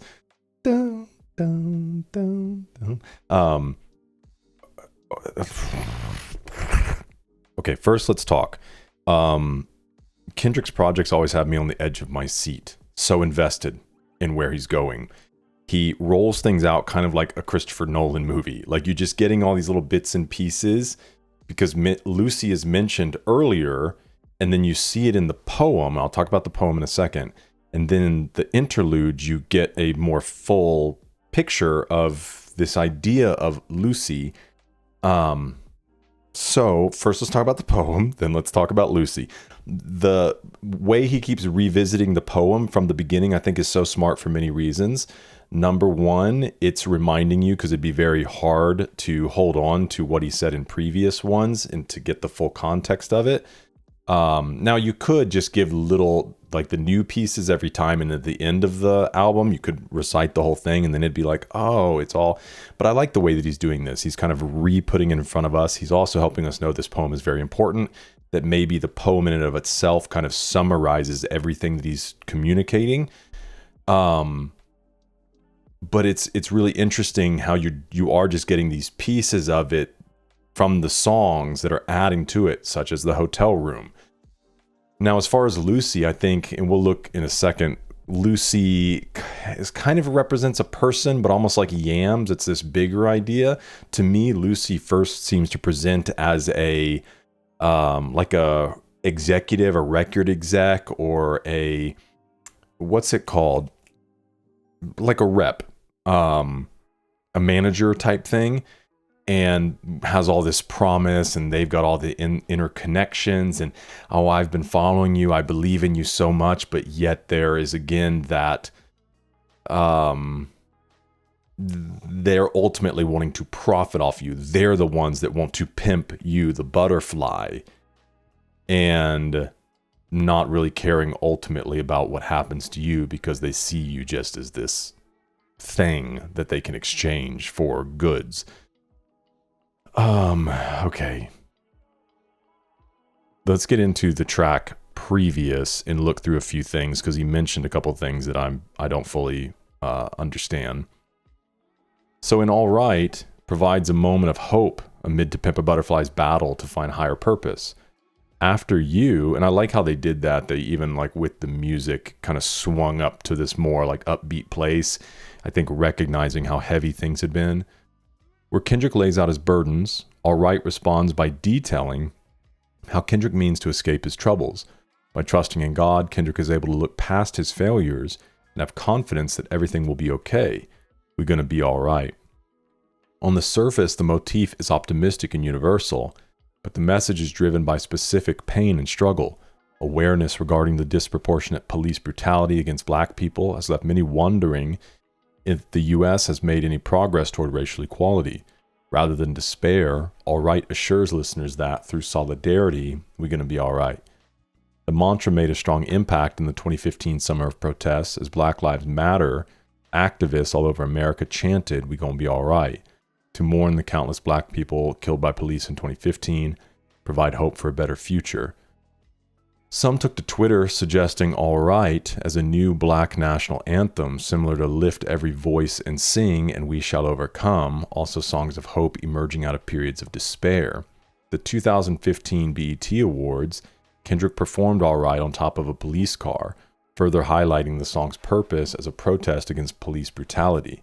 The powerful imagery and anti-police lyrics proved to be controversial when Fox News' Geraldo Rivera said, "This is why I say that hip-hop has done more damage to young African Americans than racism in recent years. It's exactly the wrong message." In a video interview with TMZ, Kendrick responded, driving the conversation back to the problem of police brutality instead of allowing Rivera and others to change the topic to hip-hop by saying, "The senseless acts of killings of these young boys out there, this is reality. This is my world. This is what I talk about in my music. You can't delude that. Me being on a cop car, that's a performance piece after these senseless acts. Hip-hop is not the problem. Our reality is the problem of the situation. This is our music. This is us expressing ourselves." To give his message context, Kendrick worked with director Colin Tilley to create an extended music video for All Right, released in 2015, which we'll check that out on Patreon. Kendrick took home 5 Grammys in 2016 at the 58th Grammy Awards for his work on To Pimp a Butterfly. All Right was nominated for 4 awards, ultimately winning both Best Rap Performance and Best Rap Song. The song can be seen as the person tired of all the crying and feeling bad for themselves. They're now ready to take action and find a solution. Okay, Kendrick and Rick Rubin had a chat. So Kendrick said, "I was sitting on that record for about 6 months. The beat's Pharrell. Between my guy Sam Taylor and Pharrell, they would always be like, 'Did you do it? When you going to do it?' I knew it was a great record. I just was trying to find the space to approach it. I mean, the beat sounds fun, but there's something else inside of them chords that Pharrell put down that feels like it can be more of a statement rather than a tune. So with Pharrell and Sam asking me, am I going to rock on it? When I'm going to rock on it? It put the pressure on me to challenge myself, to actually think and focus on something that could be a staple in hip-hop, and eventually came across it. Eventually I found the right words. You know, it was a lot going on, and still to this day it's a lot going on. And I wanted to approach it as more uplifting, but aggressive. Not playing the victim, but still having that we strong, you know? I didn't have any words. P knew that record was special. Sam knew that the record was special. They probably knew it before I even had a clue. So I'm glad that they put that pressure on me to challenge myself. Because sometimes as a writer, you can have that writer's block. When you like a sound or an instrumental, you want to approach it the right way. So you sit on it. Remember hitting P on a text like, man, I got the lyrics. And typing the lyrics to him. He's like, that's it. I had a scat, different cadences. P had the hook. P had the all right. That's him on the hook. Just saying the all right phrase. What does "We're Gonna Be All Right" represent? I'm glad that sparked the idea, because that song could have went 1,000 other ways. It's awesome. It looks like the video has a different, some different words on it. Kendrick and Pharrell have produced and provided vocals for Kendrick's "Good Kid." He appeared on 2 songs, Don't Do It, and Kites from Nerd's 2017 comeback album, No One Ever Really Dies. Pharrell also produced the Lamar featured songs It's On Again and I'm Your Dog.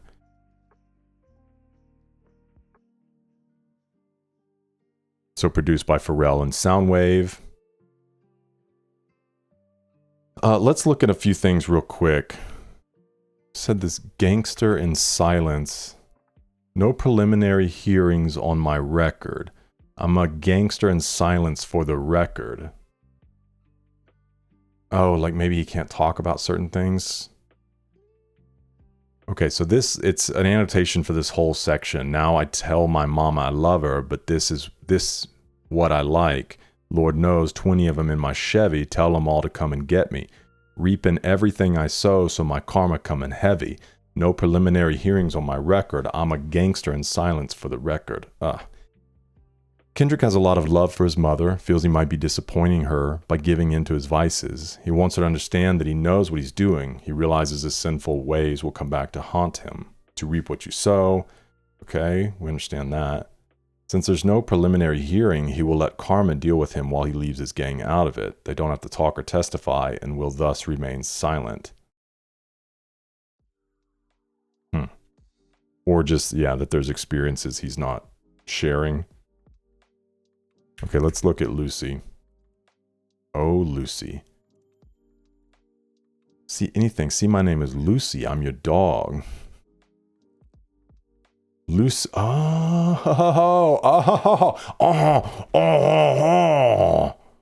Lucy is Lucifer. Man.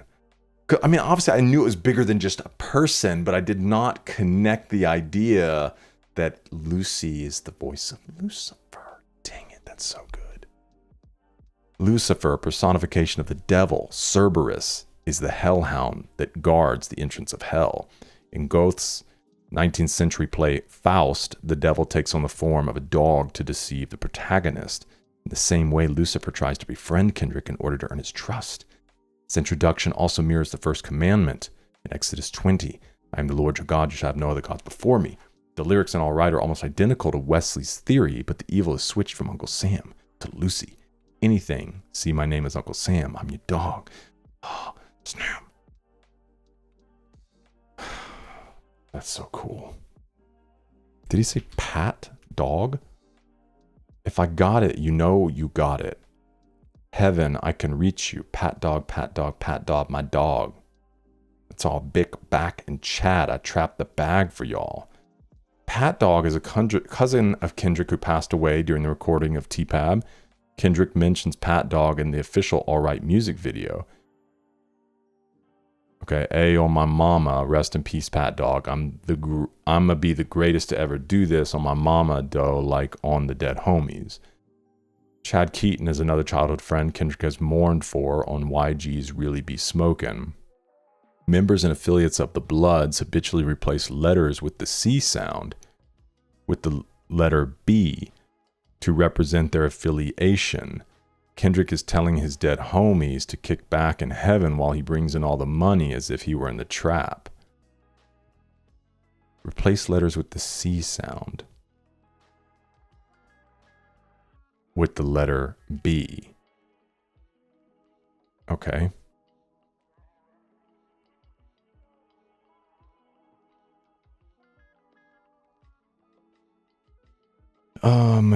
Let's see. Oh, I was curious about this preacher's door line. I'm at the preacher's door. My knees getting weak and my gun might blow.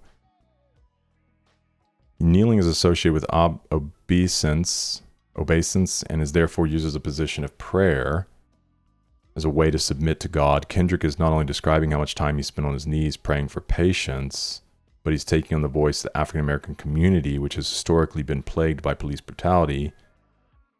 Another perspective concerns the suicidal themes found on You, the previous song. Kendrick worried his people may be forced to respond violently to their continual mistreatment, but he's also addressing the rise in suicide rates for black youth. Huh. I don't know, man. That doesn't fully track for me. Let me know if you have any further insight on that. Okay, let's hop over real quick to this interlude, and then we'll get into the next.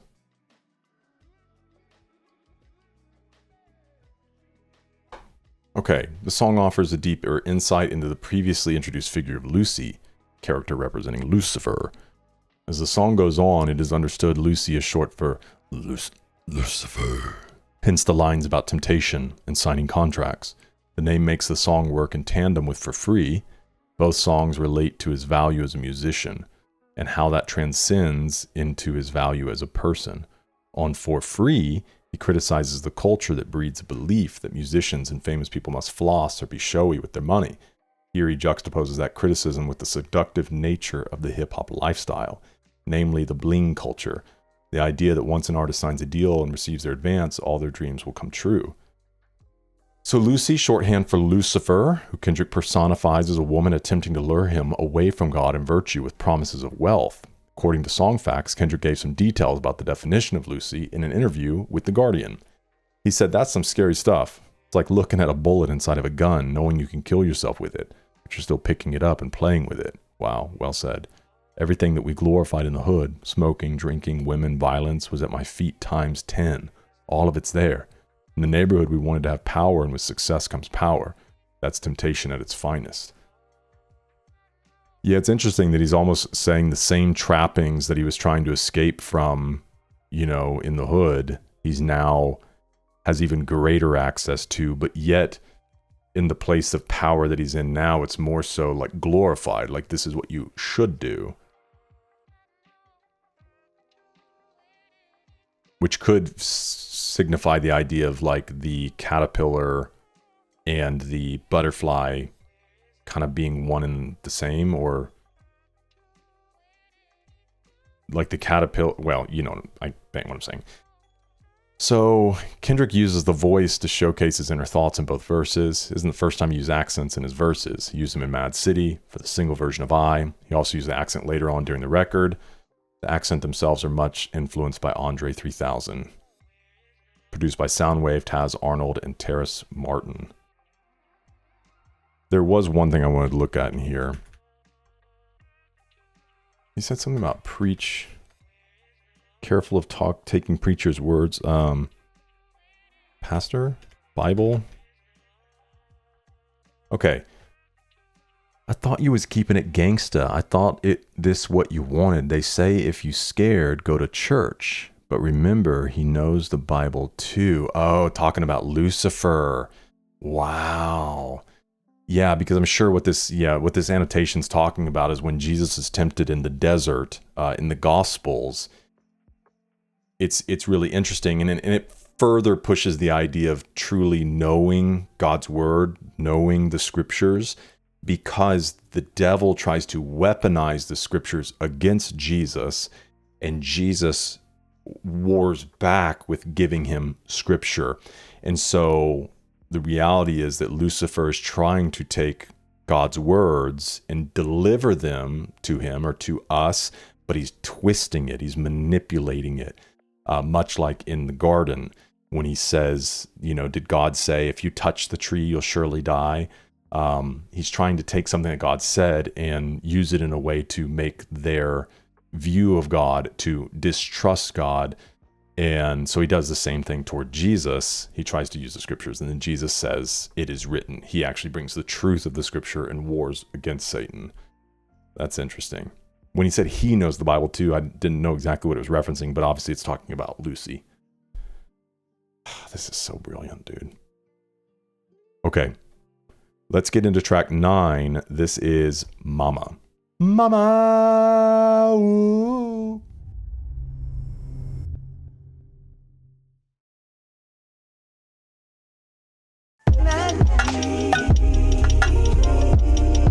Oh shit! I need that. So I need that sloppy. That sloppy. Like a Chevy in quicksand. Sloppy. That sloppy. This feeling is unmatched. This feeling is brought to you by adrenaline and good rap. Black Pendleton, ball cap. We don't share the same synonym, far back. Been in it before internet had new acts. Mimicking radio's nemesis made me whack. My innocence limited, the experience lacked. 10 of us with no tentative tactic that cracked the mind of a literate writer, but I did it in fact. You admitted it once I submitted it, wrapped in plastic. Remember scribbling, scratching, diligent sentences backwards, visiting freestyle ciphers for your reaction. Now I can live in this stadium, pack it the fastest.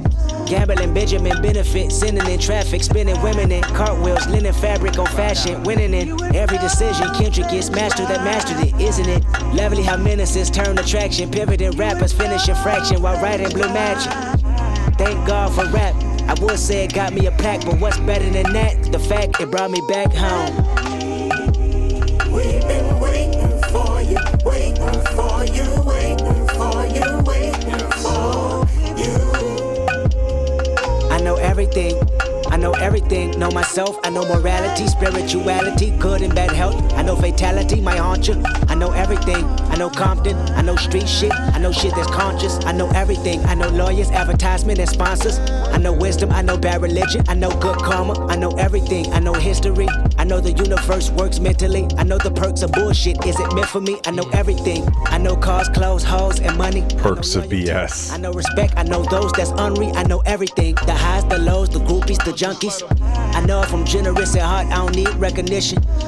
The way I'm rewarded, well, that's God's decision. I know you know that line's for Compton School District. Just give it to the kids, don't gossip about how it's distributed. I know how people work. I know the price of life, I'm knowing how much it's worth. I know what I know, and I know it well not to ever forget. Until I realized I didn't know shit the day I came home. Wow. What a great turn. For you, waiting for you, waiting for you. I met a little boy that resembled my features. Nappy afro, gap in his smile. Hand-me-down sneakers bounce through the crowd. Running number home men and women that crossed him. Sunbeaming on his BDBs, exhausted. Tossing footballs with his ashy black ankles. Breaking new laws, mama passed on home training. He looked at me and said, Kendrick, you do know my language. You just forgot because of what public schools had painted. Oh, I forgot, don't kill my vibe, that's right, you're famous.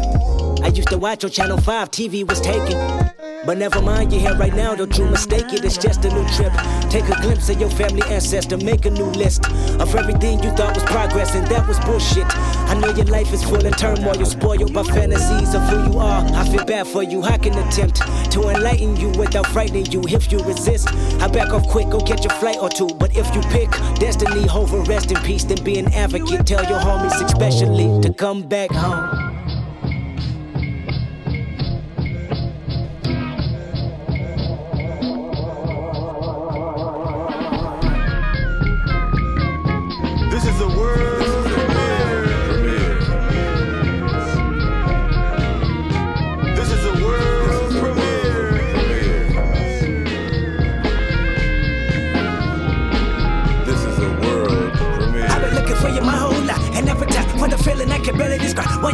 Is it in a woman? Is it in money or makeup? Tell me something, got me losing my mind. You make me wanna jump, jump, jump. Let's talk about jump, jump, jump. Let's talk about jump, jump, jump. Let's talk about jump, jump, jump. Let's talk about. I've been looking for you my whole life, an appetite for the feeling I can barely describe. Where you reside? Is it in a woman? Is it in money or makeup? Tell me something, think I'm losing my mind. I say where you at, from the front to the back. I'm looking for you, I react only when you react. I thought I found you back in the ghetto when I was 17 with the 30th special. Maybe you in a dollar bill, maybe you're not real, maybe only the wealthy get to know how you feel. Maybe you're paranoid, maybe I don't need you anyway. Don't lie to me, I'm suicidal when you think I can make you have again. I can bridge for you if you tell me what the matter is.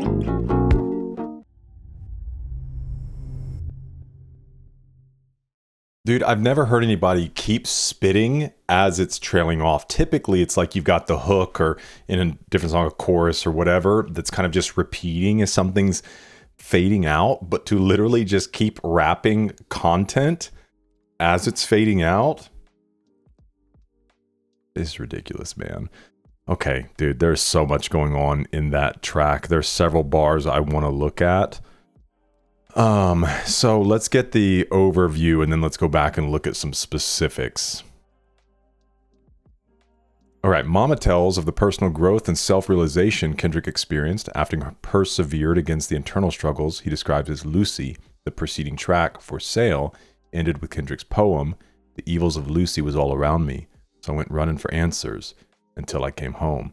And I love the switch too of like him saying, I know everything, you know, because it sounds very boastful. And then he says, until I came home.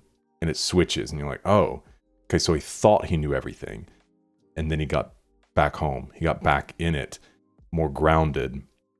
Which I think, you know, speaks to as well, like a lot of times people that are trying to make a difference in the world, it's hard. There's always that conflict between like, you want to succeed, you want to be more financially stable, but you also don't, maybe you want to, but maybe we shouldn't be fully removed from the struggle, and being able to retain that empathy and stay involved in things bigger than ourselves is important.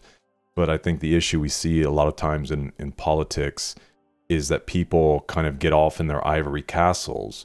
They get removed from the everyday struggles of people. I'm not saying everyone does this, but that's a hard place to maintain. And that's what you find even the criticism here of him like being away, him just being caught up in his own fame when there are real things going on in that battle between how do you succeed, how do you escape some of those things that maybe you came up out of poverty or you came out of abusive relationships, whether that was in your family or from the hands of someone else that you trusted.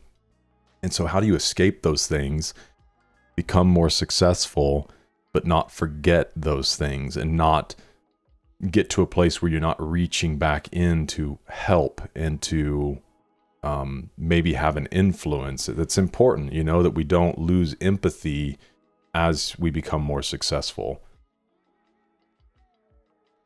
So Kendrick's mention of returning home can be interpreted in many different ways at the same time. Kendrick literally returning home to Compton. Recall from the outro in Good Kid, Mad City's Real that Kendrick's mama asked him to come back and tell his story to the kids in Compton. Kendrick returning to Africa, aka the motherland. He actually went to South Africa in 2014, a trip that inspired much of this album. Kendrick returning to his former pre-fame self. Although it's never explicitly stated, there are some hints to suggest that Momma is in fact referring to Africa, as Kendrick is returning back home to the motherland. For example, take note of Kendrick's conversation with the boy in verse 3, the final poem Kendrick recites in Mortal Man. This song is also reminiscent of Tupac's Dear Mama from the 95 album Me Against the World. Funnily enough, the two albums were released almost exactly 20 years from each other, and both Dear Mama and Momma come 9th in their respective track list. That's cool. In an interview with GQ's Men of the Year issue, Kendrick stated he would begin recording his second major label studio album in January 2014. I would assume he started recording Momma a few weeks or months after that. Produced by Knowledge and Taz Arnold. I've never seen Knowledge before.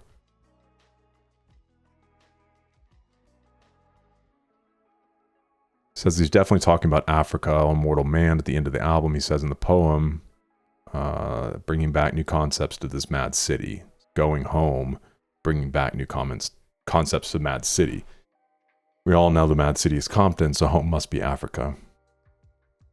Well put. Okay, so let's just walk through this a little bit, just for a minute. I need that sloppy. The intro, speaking of the production style, slowed down to the slightly offbeat vibe, sloppy. He could also be talking specifically about the bass synth sound, noting that he says Chevy in quicksand right at the synth makes a little sputter sound. That's cool.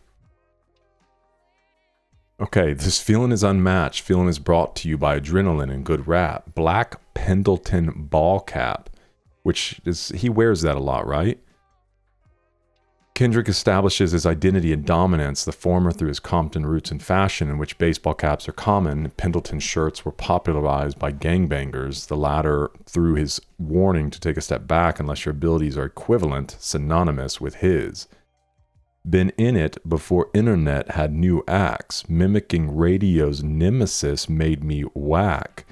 My innocence limited, the experience lacked. 10 of us with no tentative tactic that cracked. Like, jeez, dude. So when Kendrick was first trying to crack and break onto the rap scene with early works like Youngest Head in Charge, almost got me on that one. It was before the internet was the go-to method for up-and-coming rappers to get their material out to people. At that point, he was still mimicking the standard flow of the time on his mixtapes.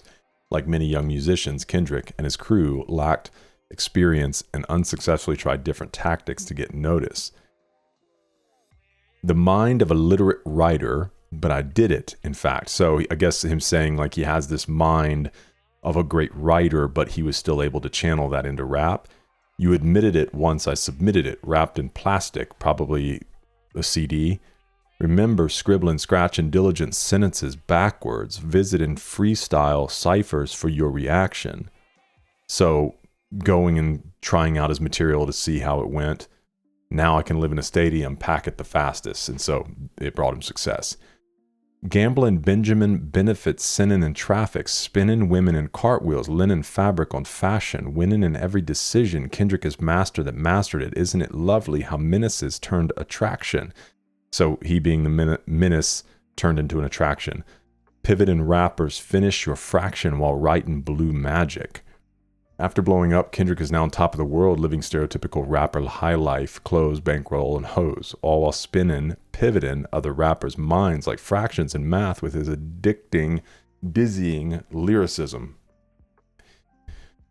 While writing blue magic, though, what is blue magic? Maybe it's like the pen, he uses a blue pen. Thank God for rap, I would say it got me a plaque, but what's better than that? The fact it brought me back home.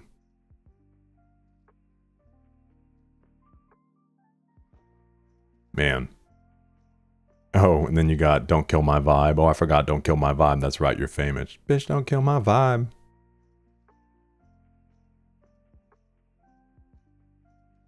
Okay. Oh, the other thing I was curious about was the Compton School District. Like maybe he did something good for them. I know Compton. Compton School. Here it is. The way I'm rewarded, well, that's God's decision. I know you know that line's for Compton School District. Just give it to the kids. Don't gossip about how it was distributed. So maybe some people feel like the money wasn't used well. In February 2016, Vice aired an episode of Noisy that featured Kendrick Lamar called Noisy Bompton, Growing Up with Kendrick Lamar. The original video has been removed from Vice's website and YouTube, but transcripts of the interview with Kendrick are still available.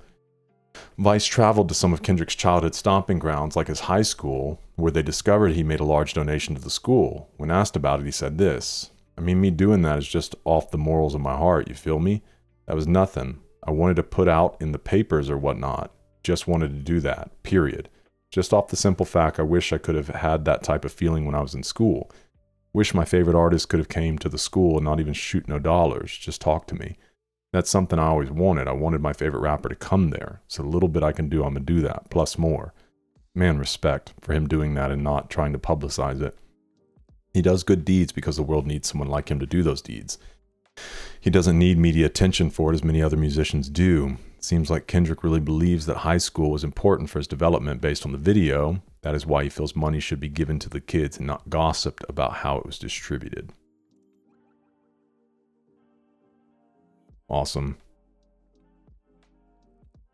Okay, let's get into track 10, Hood Politics.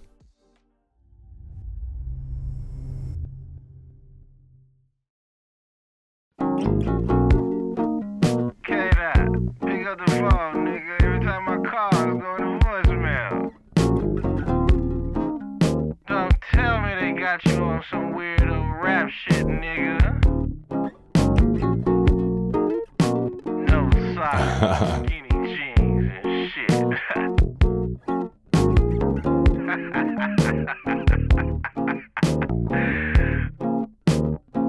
call me on Shanika's phone.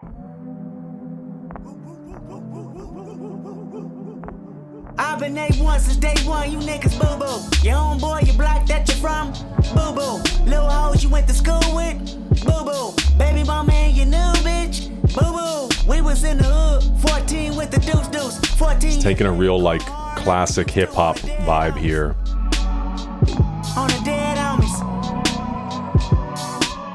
I don't give a fuck about no politics and rap, my nigga. Our little homies done a deuce, ain't never coming back, my nigga. So you better go hard every time you jump on wax, my nigga. Fuck what they talk about, your shit is where it's at, my nigga. Came in this game, you stuck your fangs in this game. You want no chain in this game, your hood, your name in this game. Now you double up, time to bubble up the bread and huddle up. Stick it to the scripts, now if them Benjamins go cuddle up. Skip, hop, drip, drop, flip, flop with the white tube sock. It go.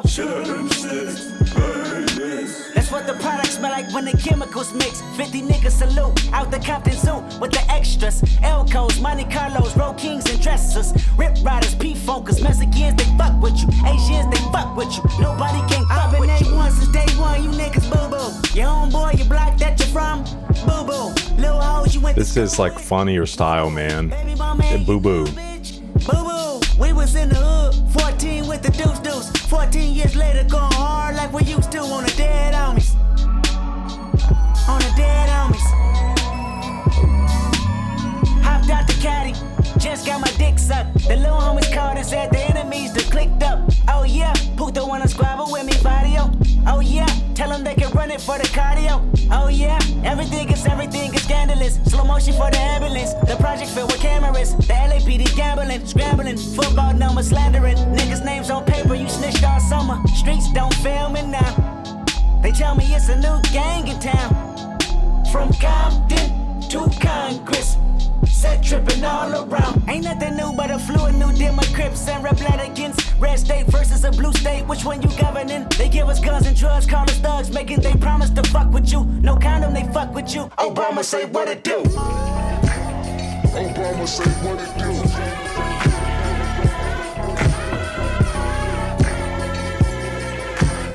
Obama say what it do. I've been A1 since day one, you niggas boo-boo. Your homeboy, your block that you're from, boo-boo. Little hoes you went to school with, boo-boo. Baby mama and your new bitch, boo-boo. We was in the hood, 14 with the deuce. 14 years later, going hard like we used to on the dead homies. On the dead homies.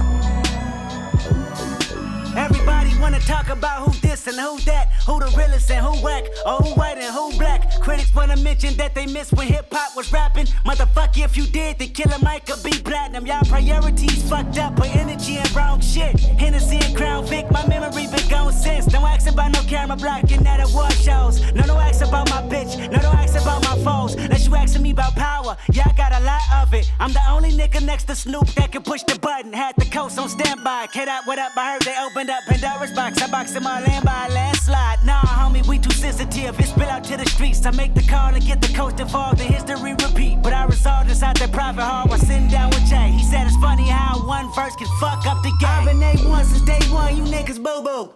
I remember you was conflicted. Oh my gosh, dude. Influence. Sometimes I did the same. Abusing my power full of resentment. Resentment that turned into a deep depression. Found myself screaming in the hotel room. I didn't want to self-destruct. The evils of Lucy was all around me. So I went running for answers. Until I came home. But that didn't stop survivor's guilt. Going back and forth trying to convince myself the stripes I earned. Or maybe how A1 my foundation was.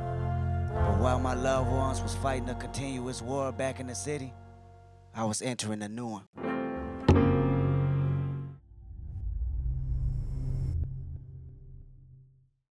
Man, it carries over that line into the next one.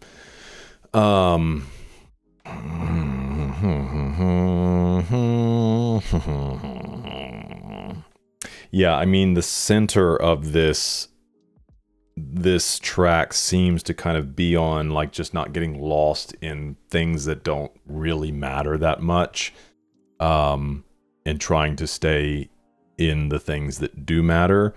There's a few lines we'll look at, but let's check this out. Kendrick states in his poem, he dealt with survivor's guilt by reiterating to himself he earned success, stayed true to his A1 foundation. Hood politics is just this. Kendrick gives us the outlook, again, of when he was a child adolescent, didn't have the knowledge he has now. This is a progression and also a contrast from the last song, Momma. The last song was about how he forgot how it was to be in the hood. This is him transporting himself to a time when the hood was all he knew. Kendrick's delivery on this track is at a higher pitch than normal to signify his younger self past roots.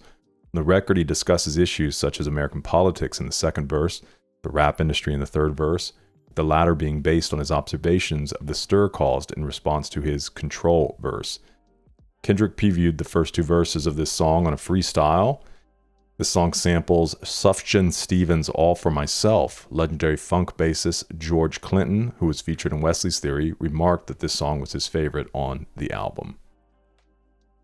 According to Song Facts, Soundwave told Spin Magazine, that one, I just heard something in it. It was super early in the process, so it was just a little riff. But we go through so many different phases making the album, we didn't revisit that beat until the last leg. And Kendrick started mumbling the hook. It's been A1 since day one, you boo-boo. I was like, yo, that's it.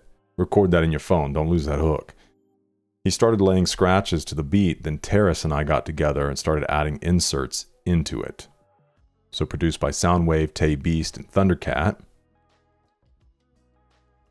It's too real. Someone's favorite line from Compton to Congress, it's set trippin' all around. Ain't nothing new but a flow of new demo crips and re-bloodlikins. Red state versus a blue state, which one you governin'? Wild. Critics want to mention that they miss when hip-hop was rapping. If you did, Killer Mike would be platinum. Funky beat in the beginning had me like, Obama say, what it do? All right, let's get up here and look at a few things.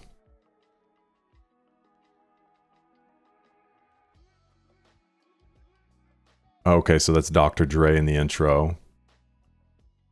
Okay, A1 since day one. A1 is a reference to something that's top notch. It's also steak sauce, while boo-boo is hood slang for stuff. In this case, the others and everything about them are the polar opposite of him. The hook displays politics in the hood, like beef between neighborhoods, who's boo-boo and who's not. Kendrick used boo-boo in a song with a very similar concept, cut you off to grow closer. You boo-boo, you teed, you turned down, you thirsty, you boo-boo. It should also be noted, Kendrick was featured on a song titled A1 Everything. Somebody's using, was it Boo-Boo Bear? That's Boop something. That's funny. Okay. So we was in the hood 14 with the deuce 14 years later. So probably 14 with the deuce being a gun. 22 caliber gun. Okay. 14 years later, going hard like we used to on the dead homies. As mentioned by Tupac and Mortal Man, rappers channel their dead homies' ghost spirits when they get behind the microphone. 14 years later, they're still going strong, going hard, idiom on which K-Dot plays with the following statement, like we used to on the dead homies. Kendrick isn't talking about big either. Saying on the dead homies means that he swears on their souls he isn't lying or faking his story. I don't care about politics and rap. Our little homie Stunna Deuce ain't never coming back. Kendrick doesn't care about petty rap beef when there are bigger things to worry about, like his good friend Stunna Deuce, aka Chad Albert Lee Keaton, who was killed in Compton in August of 2013. A tweet from Kendrick, rest in heaven, my little bro. Watched you become a man, you fought. City stole your life, but not your legacy.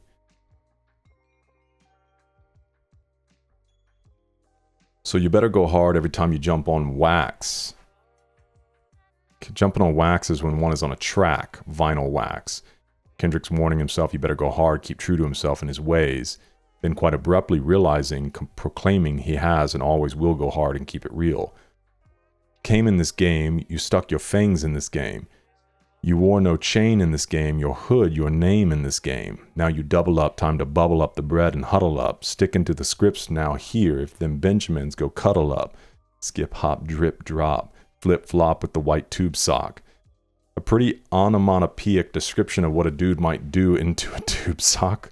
Okay. Further alluding to what others do, as he said previously, they came in this game. Oh my gosh. The rhyme scheme strongly reminiscent of the opening to your hip-hop song, Rapper's Delight. It goes, Sherm sticks burn this.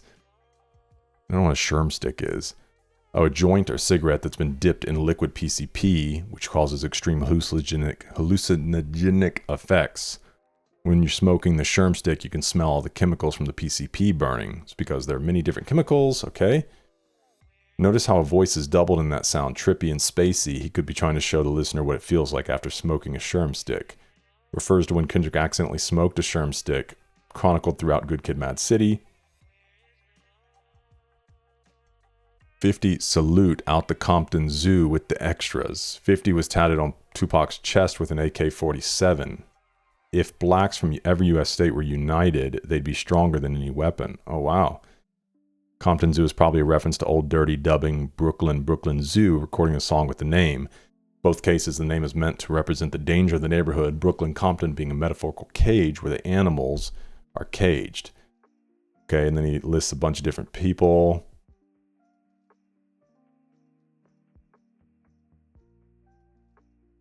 Okay, and then he mentions Jay in here. But I resolved inside that private hall while sitting down with Jay. He said it's funny how one verse can mess up the game. Kendrick was describing a scene in which he and Jay-Z, king of East and West, sat together, brokered some kind of backroom deal to prevent any breakout of East versus West violence. A reference to Jay-Z's line off of Imaginary Player, it's funny how one verse can mess up the game. Similarly, Kendrick's verse on Big Sean's Control was the talk of hip-hop for weeks. Notably, by contrast, Kendrick did not snipe at any one single rapper, but a plethora and indeed all American rappers writ large.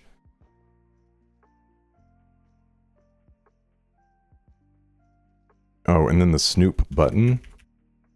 I'm the only next to Snoop that can push the button. Had the Coast on standby. Oh, that could like get people to beef with each other. Kendrick feels he and Snoop are the biggest rappers on West Coast.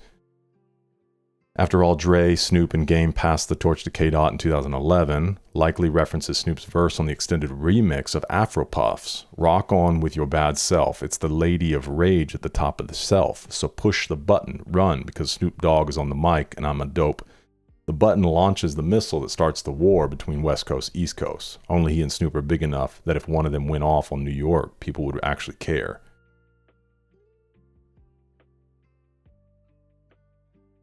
All right. Again, as always, a lot going on in there. All right, track 11. This is How Much a Dollar Cost, featuring James Fauntleroy and Ronald Isley.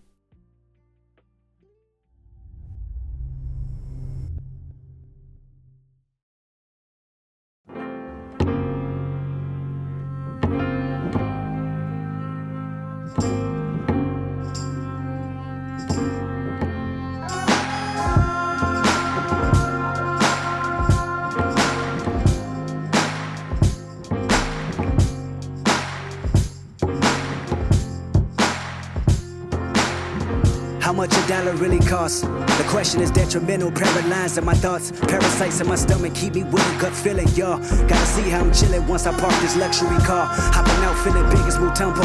20 on pump 6, 30 Marcellus called me Dumbo. 20 years ago, can't forget. Now I can lend them my ear too. How to stack these residuals tenfold. The liberal concept that men do. 2006, it didn't hear me. Indigenous African, only spoke Zulu. My American tongue was lyric. Walked out the gas station, a homeless man with a steady tan complexion. Asked me for 10 rand, stressing about dry land. Deep water, powder blue skies that crack open. A piece of crack that he wanted. I knew he was smoking, he begged and pleaded. Asked me to feed him twice, I didn't believe it. Told him beat it. Contributed money just for his pipe, I couldn't see it. He said, my son, temptation is one thing that I've defeated. Listen to me, I want a single bill from you.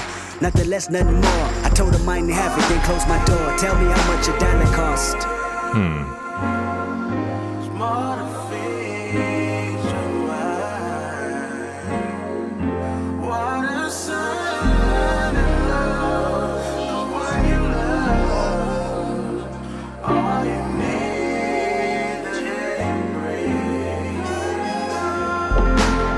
He's staring at me in disbelief. My temper is building. He's staring at me. I grab my key. He Staring at me, I started the car, then I tried to leave. But something told me to keep it in park until I could see the reason why he was mad at a stranger, like I was supposed to save him, like I'm the reason he homeless and asking me for a favor. He's staring at me, his eyes follow me with no laser. He's staring at me, I noticed that his stare is contagious. Cause now I'm staring back at him, feeling some type of disrespect. If I could throw a bat at him, he'd be aiming at his neck. I never understood someone begging for goods, asking for handouts, taking it if they could.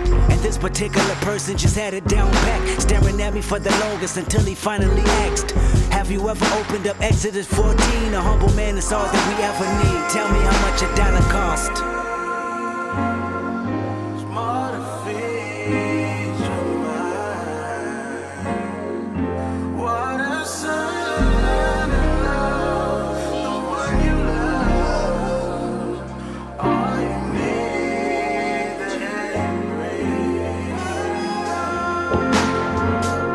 Tripping and feeling resentment. I never met a transient that demanded attention. They got me frustrated, indecisive, and power tripping. Sour emotions got me looking at the universe different. I should distance myself, I should keep it relentless. My selfishness is what got me here, who the fuck I'm kidding? So I'ma tell you like I told the last bum, crumbs and pennies, I need all of mine. And I recognize this type of panhandling all the time. I got better judgment, I know when niggas hustling. Keep in mind, when I was struggling, I did compromise. Now I comprehend, I smell grandpa's soul medicine reeking from your skin, moonshine and gin. Nigga, you're babbling, your words ain't flattering. I'm imagining Denzel, but looking at O'Neal. Cause I'm in sad thrills, your gimmick is mediocre. I see you from a mile away, losing focus. And I'm insensitive, and I lack empathy. He looked at me and said, your potential is bittersweet. I looked at him and said, every nickel is mine to keep. He looked at me and said, know the truth, it'll set you free. You're looking at the Messiah, the Son of Jehovah, the higher power, the choir that spoke the word, the Holy Spirit, the nerve of Nazareth. And I tell you just how much a dollar costs. The price of having a spot in heaven, embrace your loss, I am God. I washed my hands, I said my grace, what more do you want from me? Tears of a cloud, guess I'm not all what it's meant to be. Shades of gray will never change if I condone. Turn this page, help me change to right my wrong.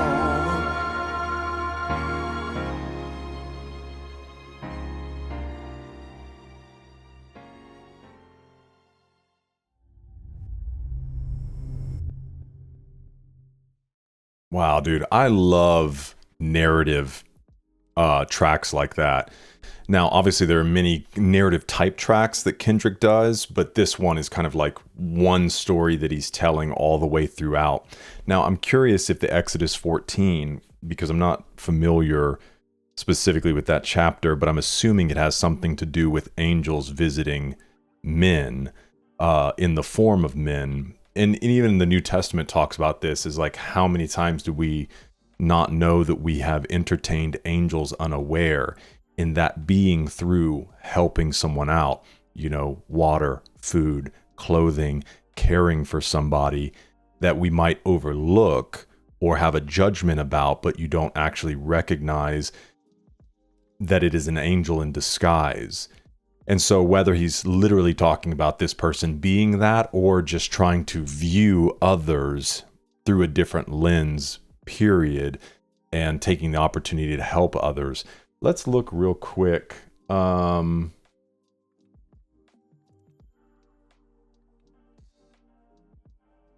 this. Say. Okay. We'll go to Exodus 14.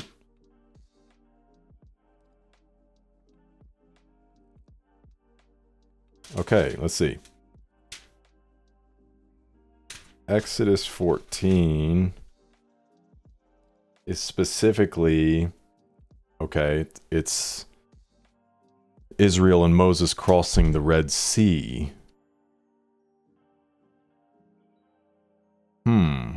I wonder why he would reference Exodus 14 within that context. Because I'm familiar with the story, but I can't necessarily find the bridge right here. You know, and it's funny because the way I've always approached people in need is because it is very easy to have these judgments about people. Oh, they'll just spend it on alcohol. They'll just spend it on drugs. And I think you have to have discernment in knowing what to do. You know, a lot of times I've had people, and I've done a lot of work with homeless communities, but you know, I've had people come up to me and are like, "Hey, can I get some money for gas?" Like while I'm at a gas station, and I'll be like, "Well, hey, if you just pull your car up, I'll fill it up," or whatever, you know. And then the story keeps going. Oh, well, it's right over there, and it's like, oh man, well, you know, then you can figure out that somebody's not actually wanting gas; they're wanting money for other things, and that's when sometimes you're like, I'd kind of rather you just be honest with me, because ultimately, like, I want to have goodwill toward people and I want to be helpful. But then, you know, there have been plenty of times that, you know, and I've given money to somebody, or because you can't have, like, if somebody says they're hungry, it's like, well, I'll go grab you something, or come with me, we'll get something. But when people are just flat out asking for money, there have been many times that I've just given money, and I think the common consensus is like, well, you know, they're just going to spend it on alcohol. And the way that I've just always wanted to conduct myself that feels good to me is, they might, you know, I don't know, but ultimately when I hand them that money and I say, God bless you, or can I pray with you, or just give them an encouraging word, to me, I feel like at least they'll know when they've encountered somebody that is a follower of Jesus, they recognize they were generous to me, no matter what they do with it. And I don't always want to be the judge of that. And I feel like personally, it's not ultimately on me what they do with that. That's on them. I'm going to answer for, were you generous? Were you listening when you had an opportunity to be the hands and feet of Christ to somebody? So that's generally how I kind of have approached that subject. But let's hop over here and take a look. It says, up until this point in the album, Kendrick's been plagued by Lucy and Uncle Sam. On his road to recovery, he runs into a homeless man at a gas station in South Africa. He tells the story of a man asking for 10 Rand, approximately $1. Initially, Kendrick says no, feels resentment as the man continues to berate him. After asking if he'd read Exodus 14, Kendrick begins to feel guilty and sympathetic towards the man. His selfishness, towards which he attributes his success, eventually comes out most in his interactions with the homeless man. At that point, the man reveals himself to be God. His selfishness and unwillingness to give the homeless man $1 has cost him his place in heaven. This revelation harks back to the parable of the sheep and the goat. On December 9th, 2015, President Obama names this record as his favorite of the year. Kendrick Lamar, The True Story of a Homeless Man. All right, it's Kendrick breaking down the tracks. Produced by Joseph Leinberg, Love Dragon, Terrace Martin. Let's go look at this Exodus 14. I guess there's like, maybe you could either connect the idea of Kendrick having this opportunity to escort and lead people across dry ground as the Red Sea splits, or it could be this moment in which, you know, Moses, being Kendrick, is talking to God, because what happens is he does, and the Lord's like, what are you doing here? Like, get out in the water, you know, watch me perform a miracle. So let's see. Oh, in this 20 on 6 line, he repeats twice. 20 on pump 6, 20 on 6. 2014, Kendrick took a trip to South Africa. Sojourn inspired many of the themes. Unlike Americans, South Africans don't have lone gas station clerks who stand behind a counter. Instead, patrol attendants pump fuel into vehicles for each customer. When Kendrick asks for 20 on pump 6, this confuses the attendant, not only because Kendrick is speaking a different language, but because this is a foreign concept. Interestingly, in August 2013, many of South Africa's gas station workers and mechanics had unionized and gone on strike for higher wages. Additionally, Zulu, or isiZulu, comprises one of several branches of the Nguni languages, which are characterized by clicking sounds. Nguni is a subgroup of Bantu, itself consisting of 500 different tongues, all falling under the Benue-Congo umbrella of Niger-Congo languages, which total over 1,500. Needless to say, Kendrick was at a linguistic disadvantage. Okay. So, let's see. Exodus. Tells the story of Moses parting the Red Sea, guiding the scared, confused Israelites to safety. This line is a metaphor describing the power one man can have to lead his people. All we ever need is someone in Kendrick's position to lead by example. Moses, a humble man who was old, uncharismatic, and a poor public speaker, was an unconventional choice to lead God's people out of Egypt. He initially tried to shirk the job. Who am I? I should go to Pharaoh and bring Israelites out of Egypt. Nevertheless, despite or perhaps because of his humility, God chose Moses as the great prophesied leader to deliver the Israelites from slavery. Now the man Moses was very humble, more than any man who was on the face of the earth. This is also the second hint that Kendrick gives us toward the character of the homeless man before the reveal at the end. Uh-oh. Don't give me any spoilers. That Kazam line was really funny, dude. Do you guys remember Kazam? I loved that movie so much when I was a kid. Oh, come on, where's the cover? Because now Kazam, the name of a movie featuring Shaquille O'Neal, who played the character Kazam, Kendrick feels like the homeless man's front is weak, like Shaq's acting skills compared to Denzel. Yeah, it's when Shaquille O'Neal played a genie. Gosh, I love that movie so much. And I totally didn't see like how poor the acting was when I was a kid. Okay. Let's move into track 12, titled Complexion.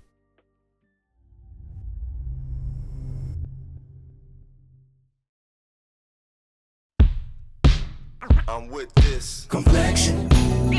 Two steps. Complexion don't mean a thing. It's a solo live. Ooh, complexion. Two steps. It all feels the same. It's a solo live.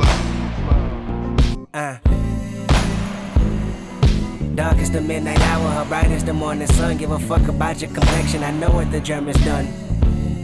Sneak me through the back window, I'm a good field nigga. I made a flower for you out of cotton just to chill with you. You know I go the distance, you know I'm 10 toes down even if Massa listening. Cover your ears, he bout to mention Complexion. Two steps. Complexion don't mean a thing. Which is very reminiscent of Forget Your Ethnicity. Ooh, complexion. Two steps. It all feels the same. It's a solo live.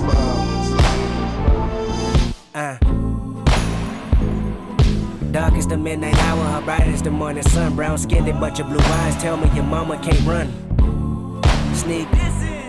Sneak me through the back window, I'm a good field nigga. I made a flower for you out of cotton just to chill with you. You know I go the distance, you know I'm 10 toes down even if Massa listening. I got the world attention, so I'ma say something that's vital and critical for survival of mankind. The feline color should never rival. Beauty is what you make it. I used to be so mistaken by different shades and faces. Then Wit told me a woman is woman, love the creation. It all came from God, then you was my confirmation. I came to where you reside and looked around and seen more sights for sore eyes. Let the Willie Lynch theory reverse a million times with Complexion. Two steps. Complexion don't mean a thing. It's a solo live. Ooh, complexion. Two steps. It all feels the same. It's a solo live. You like it?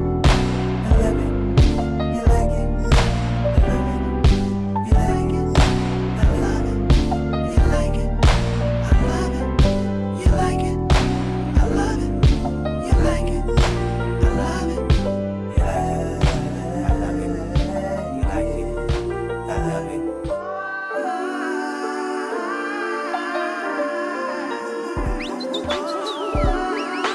Where the homegirl Rapsody at? I need you to speak your mind real quick, loved one. Let me talk my Stu Scott. Excuse me on my Tupac. Keep your head up, when did you stop? Love and die. Color of your skin, color of your eyes. That's the real blues, baby, like you met Jay's, baby. You blew me away. You think more beauty in blue, green, and gray. On my Solomon up north, 12 years a slave, 12 years of age, thinking my shade too dark. I love myself, I no longer need Cupid. Enforcing my dark side like a young George Lucas. Light don't mean you smart, being dark don't make you stupid. A frame of mind for them busters, ain't talking woo-ha. Need a paradox for the paradox, they tutored. Like two tides, LL, you lose 2 times. If you don't see you're beautiful, context. Find the air beneath the kite, that's the context. Yeah, baby, I'm conscious. Ain't no contest. If you like it, I love it. All your earth tones been blessed. Ain't no stress, jigaboos wanna be. I ain't talking J, I ain't talking B. I'm talking days we got school, watching movie screens. That spike your self-esteem, the new James Bond gon' be black as me. Black as brown, hazelnut, cinnamon, black tea. And it's all beautiful to me. Call your brothers magnificent, call all the sisters queens. We all on the same team, blues and pyrus, no colors ain't a thing.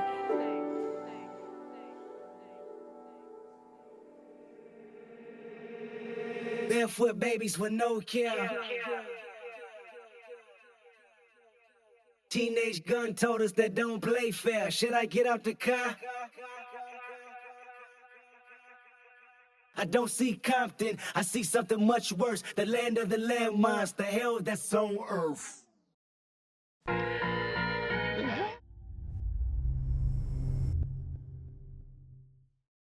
I wonder if at the end he was speaking about things that he had kind of witnessed or issues going on in his trip to Africa. Yeah, I mean, the song ultimately seems to center around kind of the same ideas about, like, forget your ethnicity. That was section 80, I believe. And then him just trying to kind of bring awareness that ultimately, you know, being divided because of color is foolish. And also taking pride in his color. Says the song is about educating society on beauty standards, especially colorism. Colorism affects the black community profusely due to its roots, right, which even the shade of black, which spawned from the history of slavery in America. In the song, Kendrick details the importance of loving all people no matter how light or dark. In an interview, Kendrick described the song saying, "The idea is to make a record that reflected all complexions of black women. There's a separation between the light and the dark skin because it's just in our nature to do so, but we're all black. The concept came from South Africa. I saw all these different colors speaking a beautiful language." The same interview, Rapsody said the original idea wasn't for Kendrick to even have a verse. Kendrick wanted Prince to do the hook and have Rapsody spit 2 verses. Also note, A Tribe Called Quest, one of the pioneers of jazz rap, referenced the Universal Zulu Nation many times throughout their discography. The Universal Zulu Nation is described as an organization of individuals in search of success, peace, knowledge, wisdom, understanding, and the righteous way of life.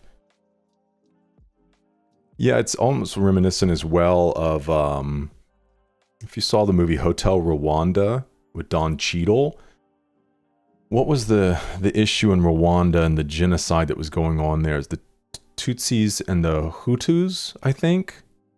And it kind of sheds some light on, like, just these minor differences in appearance. And it's similar to this, like the complexion of black people. It might be like just different facial features and things, and they were hating on one another over these small things because it identified them as belonging to certain groups. So Rapsody, featured in the song, was interviewed in 2015, commented on quite a few things. Regarding the recording process and working together, she responded, "Kendrick had the concept already when he reached out. Wasn't much instruction. He told me the title, that we are beautiful no matter our race, but he really wanted to speak to our people and address this light versus dark complex." I think that's important. Regarding her actual opinion on the song, she spoke about growing up dealing with self-esteem issues in regards to the shade of her skin. Produced by Soundwave, Terrace Martin, The Antidote, and Thundercat. Insert Kendrick gif here to get upvotes, and then without a gif got the most upvotes. Rapsody killed this. Glad she finally got a slice of the spotlight. It's her time. How apt is it that a female MC dropped that knowledge? Almost like listening to a mother figure. Rapsody killed that. Okay, there were a few things I want to look at, and then I want to look at a few things in Rapsody's verse. Let me say here, Wit. Then Wit told me, a woman is a woman, love the creation. Kendrick draws on his own relationship as an example that complexion don't mean a thing. His girlfriend, Whitney Alford, is light-skinned. She told him that God made everyone in his image, regardless of race. As Boobie Miles says, God made black beautiful. And then this Willie Lynch. Let the Willie Lynch theory reverse a million times with. Originating in an 18th century letter, the William Lynch theory holds that the best way of controlling slaves is to exploit differences, such as age or skin color, between the slaves. By focusing on these differences, the slave owner pits slaves with dissimilar backgrounds or complexions against each other, rather than together against the owner. Wow. To reverse the theory, instead of exploiting differences to divide the slaves, they would be treated equally and unite. Complexion doesn't matter. Well, and it's similar too about like media training us to hate one another despite our differences, you know. And I think I think the differences we share as people on different views are fine and are important, but the issue is if we get so concerned with one another and the differences we have with one another, it divides us.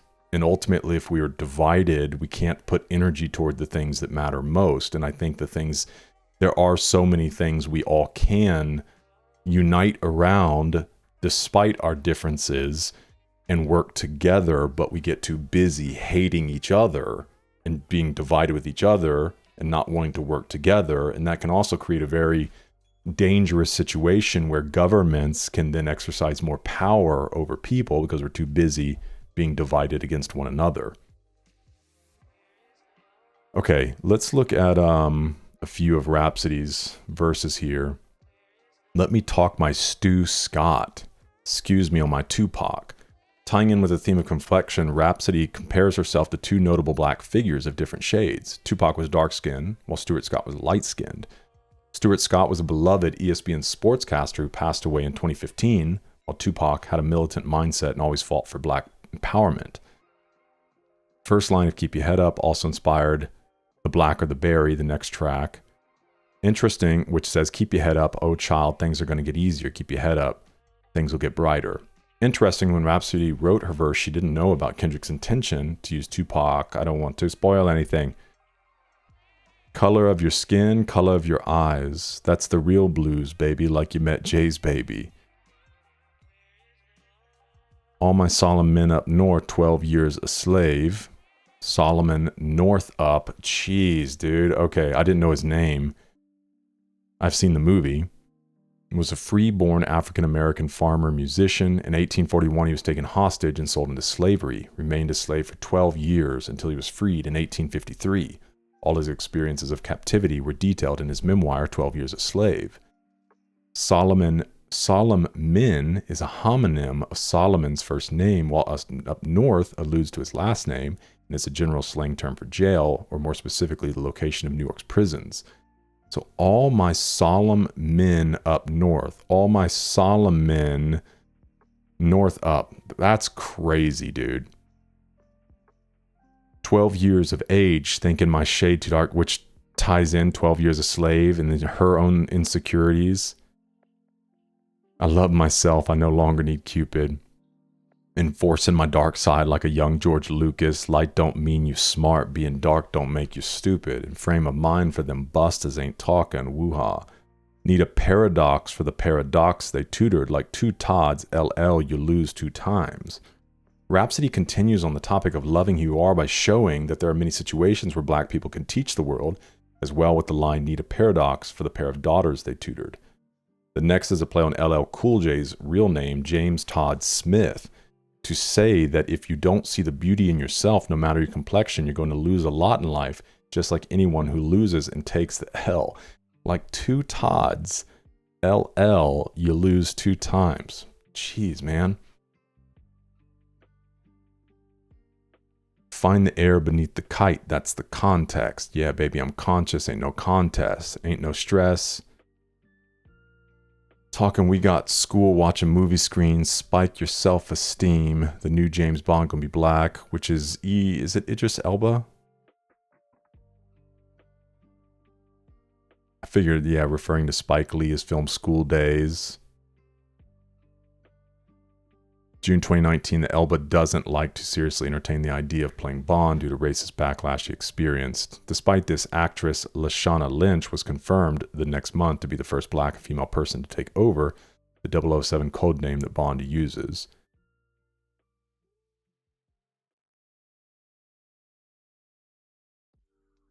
Oh, and then let's look at this. The ghetto is seen as a physical manifestation of the evils that plague the world, given the title Hell on Earth, reminiscent of the Mobb Deep track. Connecting with greater themes in the album, especially about the temptation of Lucy, this outro preambles something deeper. The fact that all of this behavior is the most vivid, most strongly reflected manifestation of America's taught black people to self-hate.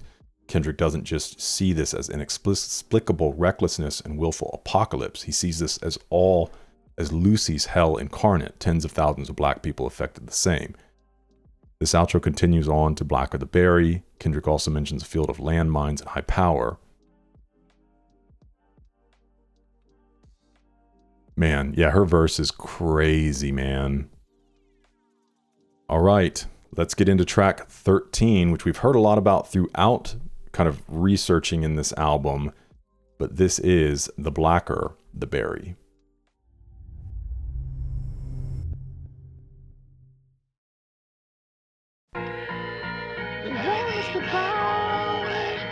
Down to our knees, pray to the God, we don't believe.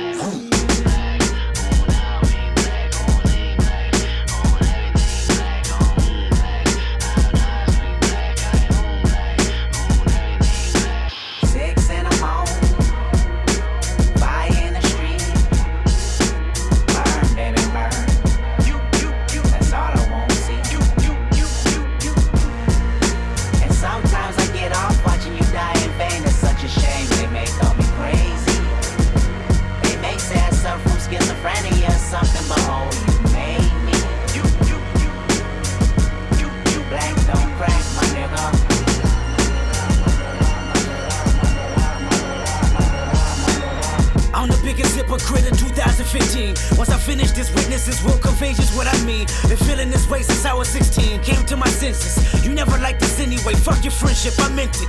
I'm African American. I'm African. I'm black as the moon. Heritage of a small village, part of my residence. Came from the bottom of mankind. My hair is nappy, my dick is big, my nose is round and wide. You hate me, don't you? You hate my people. Your plan is to terminate my culture. You're fucking evil. I want you to recognize that I'm a proud monkey.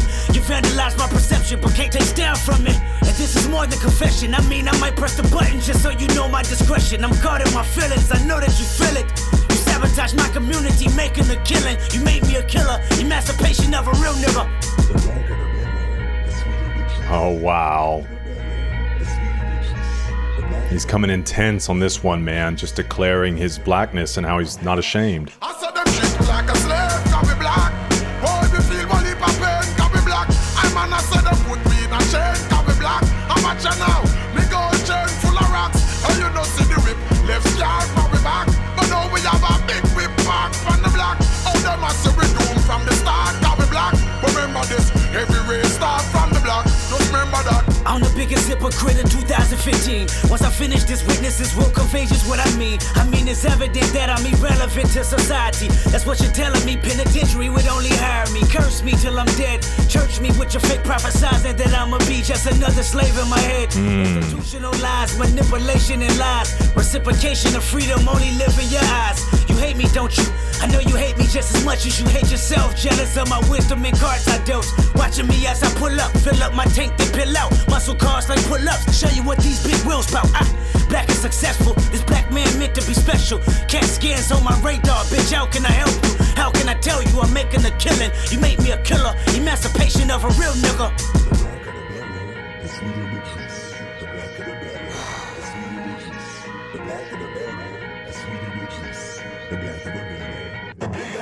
I said them shit like a slave, can be black. Oh, if you feel one heap of pain, can be black. I man, I said them put me in a chain, can be black.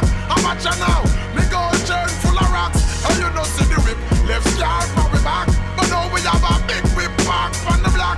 Oh, them I say we doom from the start, can be black. Remember this, every race start from the block. Just remember that. I'm the biggest hypocrite in 2015. When I finish this, if you listen, then sure you will agree. This plot is bigger than me. It's generational hatred.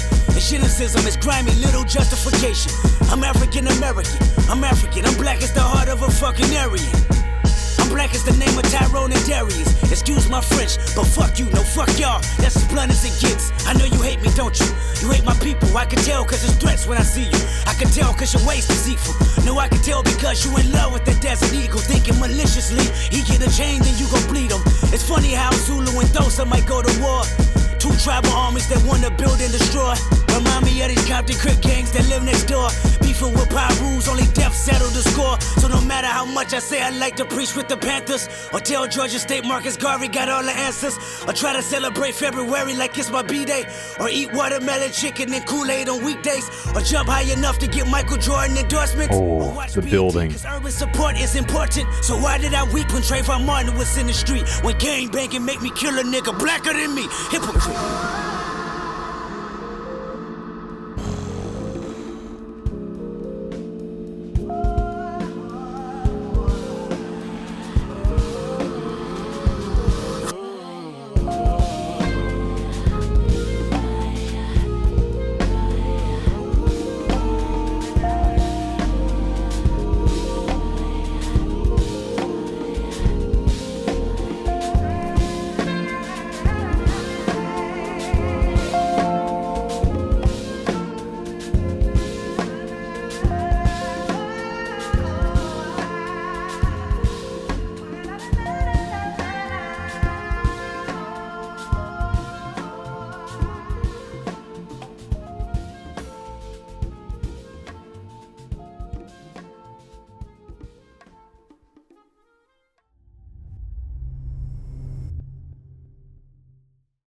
Well, it makes sense that it was talked a lot about because that's definitely a standout on this album, and obviously just an unashamed anthem from Kendrick. Okay, this says released via Empire Star. Taraji P. Henson's Twitter. This comes the day after Kendrick won Best Rap Song and Performance for I at the 2015 Grammy Awards. The song shares the name and ideals of Wallace Thurman's novel, The Blacker the Berry, and is drawn comparison to Tupac's Keep Your Head Up. Kendrick mentioned these ideals in his Billboard cover story. TDE co-president Terrence Punch Henderson tweeted an image of Malcolm X and Martin Luther King Jr. side by side.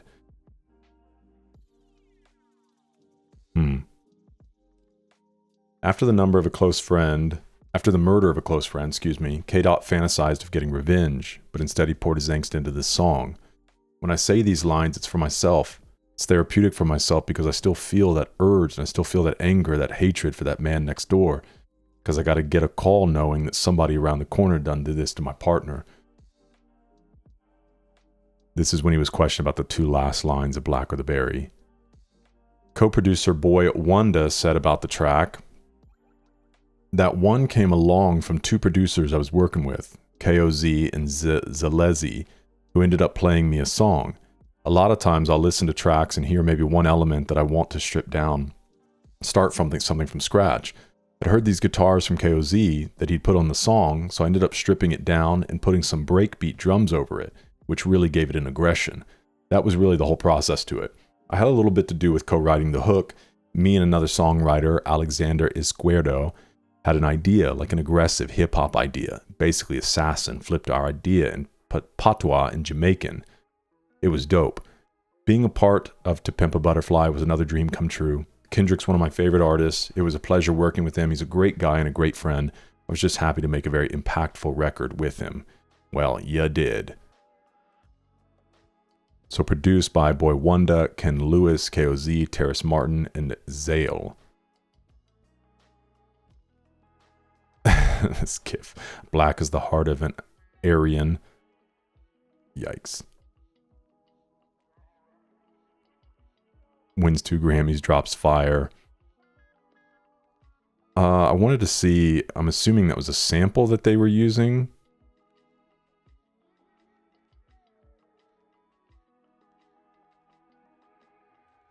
Oh, this is Assassin. In an interview with XXL, Assassin said he recorded the hook in a studio in Kingston, Jamaica. This collaboration draws parallels to the recently leaked song Heaven Helped Him, on which Kendrick delivered a guest verse for Jamaican artist Jonathan Emile.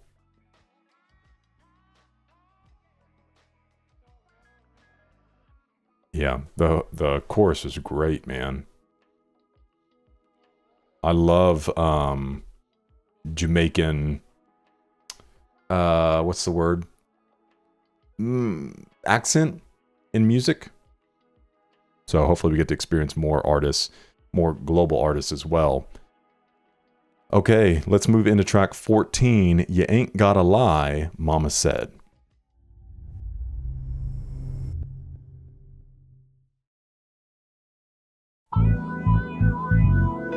Steady long, steady wrong, nigga. Hey, y'all close that front door. Y'all let flies in this motherfucker. Close that door. My OG up in this motherfucker right now. My pops in with the bottle in his acting a fool. Hey, baby, check it out. I'ma tell you what my mama had said. She like, I can spot you a mile away. I can see your insecurities written all on your face. So predictable your words. I know what you're gonna say. Who you fooling or you assuming you can just come and hang with the homies, but your level of realness ain't the same. Circus acts only attract those that entertain. Small talk, we know that it's all talk. We live in the laugh factory every time they mention your name. Ask where the hoes at to impress me. Ask where the money bags to impress me. Say you got the burner stash to impress me. It's all in your head, homie. Ask where the plug at to impress me. Ask where the jug at to impress me. Ask where it's at only upsets me. You sound like the feds on me. You ain't gotta lie to kick it, my nigga. You ain't gotta lie. You ain't gotta lie. You ain't gotta lie to kick it, my nigga. You ain't gotta try so hard. You ain't gotta lie to kick it, my nigga. You ain't gotta lie. You ain't gotta lie. You ain't gotta lie to kick it, my nigga. You ain't gotta try so hard. And the world don't respect you and the culture don't accept you, but you think it's all love. And the girls gon' neglect you once your parody is done. Reputation can't protect you if you never had one. Jealousy, complex, emotional, complex. I love that. Under complex. The loudest one in the room, nigga, that's a complex. Let me put it back in proper context. You ain't gotta lie to kick it, my nigga. Be yourself, be truthful. Seems like the heart of this. You ain't gotta lie to kick it, my nigga. You ain't gotta try so hard. You ain't gotta lie to kick it, my nigga. You ain't gotta lie. You ain't gotta lie. You ain't gotta lie to kick it, my nigga. You ain't gotta try so hard. Ask where the hoes at to impress me.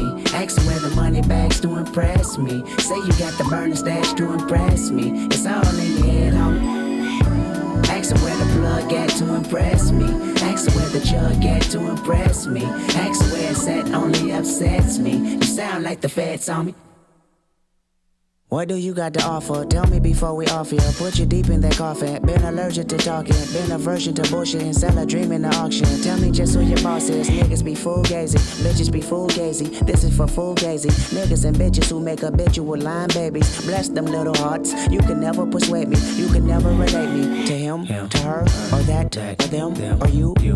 What a great track, dude. In the bed, on the floor, that's your hoe. On the couch, in the mouth, I'll be out. Really don't. See loud rich niggas got low money, and loud broke niggas got no money. The irony behind it is so funny, and I seen it all this past year. Pass on some advice we feel. You ain't gotta lie to kick it, my nigga. You ain't gotta lie. You ain't gotta lie. You ain't gotta lie to kick it, my nigga. You ain't gotta try so hard. You ain't gotta lie to kick it, my nigga. You ain't gotta lie. You ain't gotta lie. You ain't gotta lie to kick it, my nigga. You ain't gotta try so hard.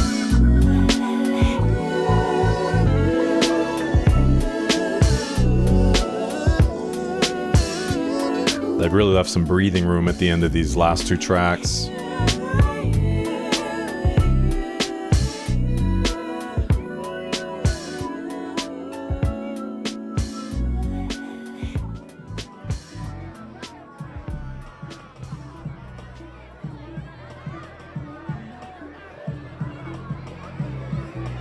It's like a party in the streets.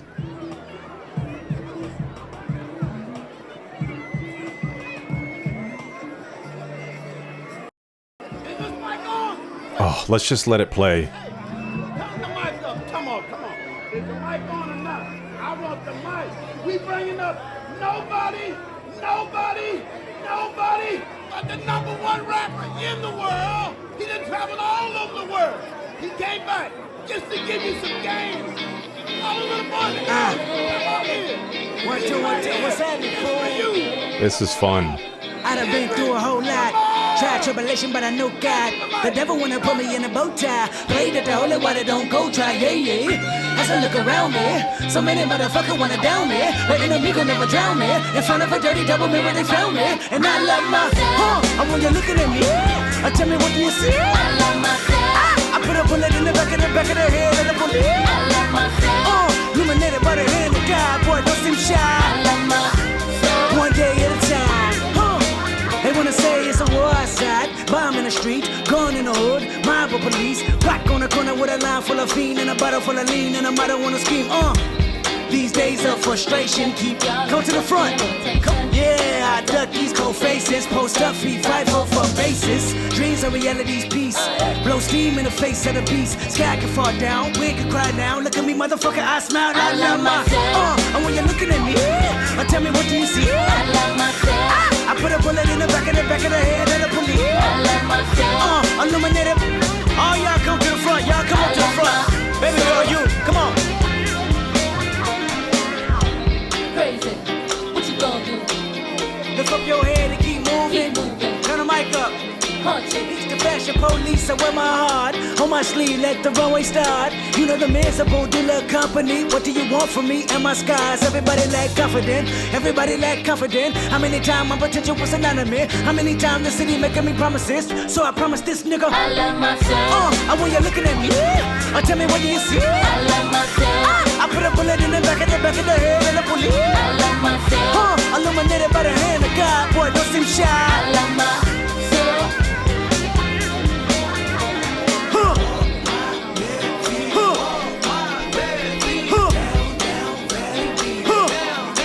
This is so fun. What a great celebratory track. 1, 2, 3. I went to war last night with an automatic weapon. Don't nobody call a medic. I'ma do it till I get it right. Do it, Kendrick. Last night. Uh-huh. I've been dealing with depression ever since an adolescent. I can never hear the blessing. I can never see the message. I can never take the lead. I can never bubble weed from a negative and letting them annihilate me. And it's 7 and I'm moving at a million speed. Finna run into a building in my body. There's a fight breaking out. Not while I'm up here. Not on my time. Killing music. Not on my time. We can say that shit for the streets. It's so good, man. 2015, niggas tired of playing victim, dog. Niggas ain't trying to play Vic Tutu. How many niggas we done lost? How many? Yeah, how many we lost? No, for real, answer the question. How many niggas we done lost, bro? This year alone. Dude, was this actually recorded live? We ain't got time to waste time, my nigga. Niggas gotta make time, bro. The judge make time. You know that. The judge make time, right? Wouldn't surprise me if it isn't. Make time so it ain't shit. Good Kid, Mad City showed they could build these environments so well. We got left, dog. On the dead homies, Charlie P, you know that, bro. You know that. Right, it's Mando. Right, it's Mando. Now, I say this because I love niggas, man. I love all my niggas, bro. Exactly. Enough said. Enough said. We gonna get back to the show and move on, cause that shit petty, my nigga. Mic check, mic check, mic check, mic check, mic check. We gonna do some acapella shit before we get back to all my niggas. Listen to this. I promised Dave I never used the phrase fuck nigga. He said think about what you saying. Fuck niggas. No better than Samuel on the Django. No better than a white man with slave boats. Sound like I needed some soul searching. My pops gave me some game in real person. Retraced my steps on what they never taught me. Did my homework fast before government caught me. So I'ma dedicate this one verse to Oprah on how the infamous sensitive N-word control us. So many artists gave her an explanation to hold us. Well, this is my explanation straight from Ethiopia. N-E-G-U-S. Definition, royalty. King royalty. Wait. Listen, Negus. Description, black emperor, king ruler. Now let me finish. The history books overlooked the word and hide it. America tried to make it to a house divided. The My homies gosh. don't recognize we've been using it wrong. So I'ma break it down and put my game in a song. Negus. Say it with me, or say no more. Black stars can come and get me. Take it from Oprah Winfrey. Tell her she right on time. Kendrick Lamar, by far, realest sneakers alive. Okay, I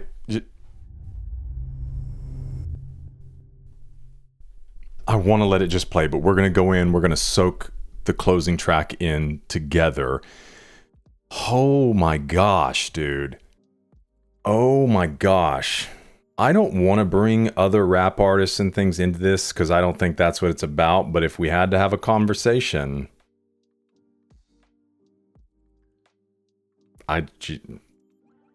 the work that Kendrick is doing is special. Okay. Where were we even at before You Ain't Gotta Lie? I think it was pretty obvious what was being communicated there. This trying to appear big, to appear hard. Like, just put that aside. Be yourself. Like, don't front, essentially. So, let's get in here to first single. His first single? I bet that sent people crazy. Kendrick received 2 Grammys for the studio version. In an interview with Hot 97, Kendrick said I is the best song he's ever written because he never thought he'd be in the mindset to make a positive song having grown up around so much negativity in Compton. The uptempo track once again delves deep into Kendrick's personal perspective on the world.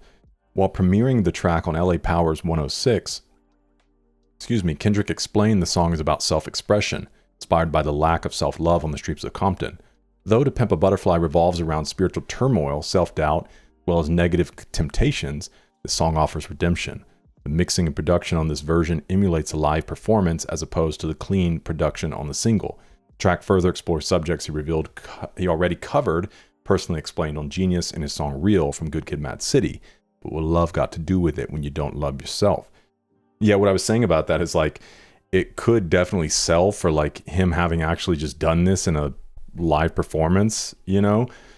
But they showed in Good Kid, Mad City their ability to really build a world as if you're listening to like an audio dramatization with the script and the environment, the ambiance and all that. So they absolutely crushed this, man. It sounds like a party in the streets, almost like when, because I live in Georgia, when we go to a Braves game, they've got, you know, just the Battery is the place outside of the stadium. There's all kinds of restaurants and bars and stuff. There's street performances and just crowds of people. It kind of sounds like that. And then obviously him performing and then kind of breaking up this fight, just saying like, you're not listening to what I'm talking about. You know, like, this is stupid. Okay, so Lamar told Rolling Stone in June 2015 he wrote the song to encourage positivity. I've woken up in the morning and felt like crap, he says. Feeling guilty, feeling angry, feeling regretful. As a kid from Compton, you can get all the success in the world and still question your worth. My partner, Jason Estrada, told me, if you don't attack it, it will attack you. If you sit around moping, feeling sad and stagnant, it's going to eat you alive. I had to make that record. It's a reminder. It makes me feel good. According to Song Facts, Kendrick told 93.7 The Beat, the record feels great, feels good, but it comes from a place of depression. It comes from a place of insecurity. Not only for other people, but for myself. It's a lot of things I deal with personally, that you deal with, that everyone in this room deals with, so it touches on so many different things. As far as equality with us as human beings and accepting one another, people that want to commit suicide, people that just don't respect themselves or like the way they look, feel, talk, dress, and not accept who they are. We're all put on this world to be kings and walk in his image. That's how it starts, that song. So the I is supposed to represent Kendrick's personality. The song is mainly about spreading around a strong and positive message. It's very much about loving yourself, who you stand as a person, but also not worrying about what others think about you. It can also be interpreted as a contrast to song You that exposes negativity that plagues his mind. Oh, sorry, hold on. I gotta help the big guy get down. Which he's probably going to go start knocking on my office door to get out. Yep, that's where he's headed. Okay. Oh man. Okay, we already confirmed that that wasn't all like events that happened live. And obviously him reframing this word here, or maybe trying to get back to more of a core of what it may truly mean.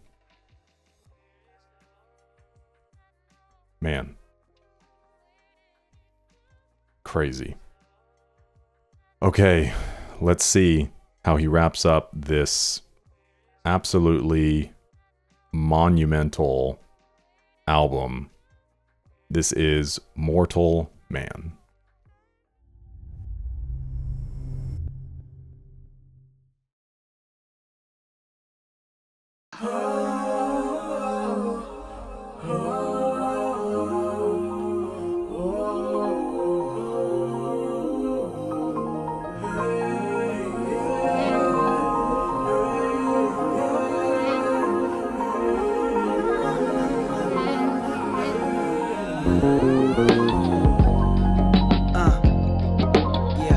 Love this kind of muted beat.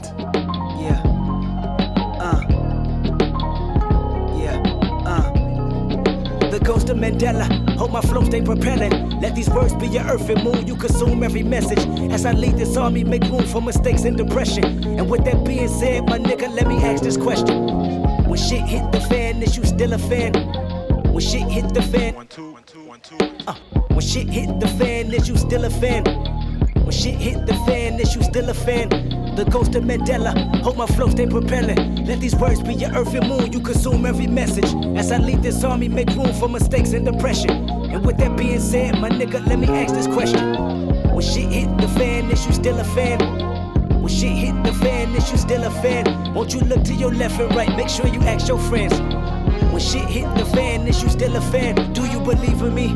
Are you deceiving me? Could I let you down easily? Is your heart where it need to be? Is your smile on permanent? Is your foul on lifetime? What you know where the sermon is? If I died in this next line, if I'm tried in a court of law, if the industry cut me off, if the government want me dead, plant cocaine in my car, would you judge me a drug head or see me as K. Lamar? Or question my character and degrade me on every blog? Want you to love me like Nelson, want you to hug me like Nelson. I freed you from being a slave in your mind, you're very welcome. Tell me my song is more than a song, it's surely a blessing. But a prophet ain't a prophet till he asks you this question. When shit hit the fan, is you still a fan? Wow. When shit hit the fan, is you still a fan? Won't you look to your left and right, make sure you ask your friends. When shit hit the fan, is you still a fan? The ghost of Mandela, hope my flow stay propelling. Let my word be your earth and moon, you consume every message. As I lead this army, make room for mistakes and depression. And with that, do you believe in me? How much you believe in her? You think she gon' stick around if them 25 years occur? You think he gon' hold you down when you down beyond bars hurt? You think y'all on common ground if you promise to be the first? Can you be immortalized without your life being expired? Even though y'all share the same blood, is it worth the time? Like who got your best interest? Like how much are you dependent? How clutch are the people that say they love you and who pretended? How tough is your skin when they turn you in? Do you show forgiveness? What brush do you bend when dust in your shoulders from being offended? What kind of den did they put you in when the lions start hissing? What kind of bridge did they burn revenge on your mind when it's mentioned? You wanna love like Nelson, you wanna be like Nelson, you wanna walk in his shoes, but your peacemaking seldom. You wanna be remembered and deliver the message that considered the blessing of everyone. This your lesson for everyone. Say when shit hit the fan, is you still a fan? When shit hit the fan, is you still a fan? Won't you look to your left and right, make sure you ask your friends. When shit hit the fan, is you still a fan? The voice of Mandela, hope this flow stay propelling. Let my word be your earth and moon, you consume every message. As I lead this army, make room for mistakes and depression. And if you riding with me, nigga, I've been wrote off before. I got abandonment issues. I hold grudges like bad judges. Don't let me resent you. That's not Nelson like. Want you to love me like Nelson. I went to Robbins Island analyzing. That's where his cell is, so I can find clarity. Like how much you cherish me. Is this relationship a fake or real as the heavens be? See, I gotta question it all. Family, friends, fans, cats, dogs, trees, plants, grass. How the wind blow. Murphy's Law, Generation X. Will I ever be your ex? Flaws of a baby step. Marred by the mouth a bit. Pause, put me under stress. Crawled under rocks, ducking y'all. It's respect, but then tomorrow, put my back against the wall. How many leaders you said you needed, then left them for dead? Is it Moses, is it Huey Newton, or Detroit Red? Is it Martin Luther, J. JFK shooter, you assassin. Is it Jackie? Is it Jesse? Oh, I know it's Michael Jackson. Oh, when shit hit the fan, is you still a fan? When shit hit the fan, is you still a fan? That nigga gave us Billie Jean. You say he touched those kids? When shit hit the fan, is you still a fan? The ghost of Mandela, hope my flow stay propelling. Let my word be your earth and moon, you consume every message. As I lead this army, make room for mistakes and depression. And if you ride with me, nigga, let me ask this question, nigga.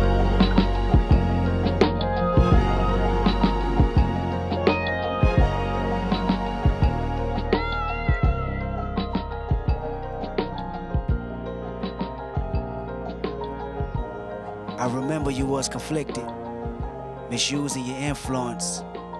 Sometimes I did the same, abusing my power full of resentment. Resentment that turned into a deep depression. Found myself screaming in the hotel room. I didn't want to self-destruct. The evils of Lucy was all around me. So I went running for answers until I came home. But that didn't stop survivor's guilt. Going back and forth trying to convince myself the stripes I earned. Or maybe how A1 my foundation was. But while my loved ones was fighting a continuous war back in the city, I was entering a new one. A war that was based on apartheid and discrimination. Made me want to go back to the city and tell the homies what I learned. The word was respect. Just because you wore a different gang color than mine doesn't mean I can't respect you as a black man. Forgetting all the pain and hurt we caused each other in these streets. If I respect you, we unify and stop the enemy from killing us. But I don't know. I'm no mortal man. Maybe I'm just another nigga. Shit, and that's all I wrote. I was gonna call it another nigga, but it ain't really a poem. I just felt like it's something you probably could relate to. Other than that, now that I finally got a chance to holler at you, I always want to ask you about a certain situation, about a metaphor actually. You spoke on the ground. What you mean by that? What the ground represent? The ground is gonna open up and swallow the evil. Right. That's how I see it. My word is born. I see, and the ground is the symbol for poor people. Right. The poor people is gonna open up this whole world and swallow up the rich people. Because the rich people gonna be so fat and they're gonna be so appetizing. You know what I'm saying? Wealthy, appetizing. The poor gonna be so poor and hungry. You know what I'm saying? It's gonna be like, you know what I'm saying? It's gonna be. There might be some cannibalism out this month. They might eat the rich. You know what I'm saying? All right, so let me ask you this then. Do you see yourself as somebody that's rich or somebody that made the best of their own opportunities? I see myself as a natural born hustler, a true hustler in every sense of the word. I took nothing, I took the opportunities. I worked at the most menial and degrading job and built myself up so I can get it to where I owned it. I went from having somebody manage me to me hiring the person that works my management company. Right. I changed everything. I realized my destiny in a matter of 5 years, you know what I'm saying, and made myself a millionaire. Right. I made millions for a lot of people. Now it's time to make millions for myself, you know what I'm saying? I made millions for the record companies. I made millions for these movie companies. Now I make millions for us. And through your different avenues of success, how would you say you managed to keep a level of sanity? By my faith in God, by my faith in the game, and by my faith in all good things come to those that stay true. Right. You know what I'm saying? And it was happening to me for a reason. You know what I'm saying? I was noticing shit. I was punching the right buttons, and it was happening. So it's no problem. You know, I mean, it's a problem, but I'm not finna let them know. I'm finna go straight through. Would you consider yourself a fighter at heart, or somebody that only reacts when they back is against the wall? Shit, I like to think that at every opportunity I've ever been threatened with resistance, it's been met with resistance. And not only me, but it goes down my family tree.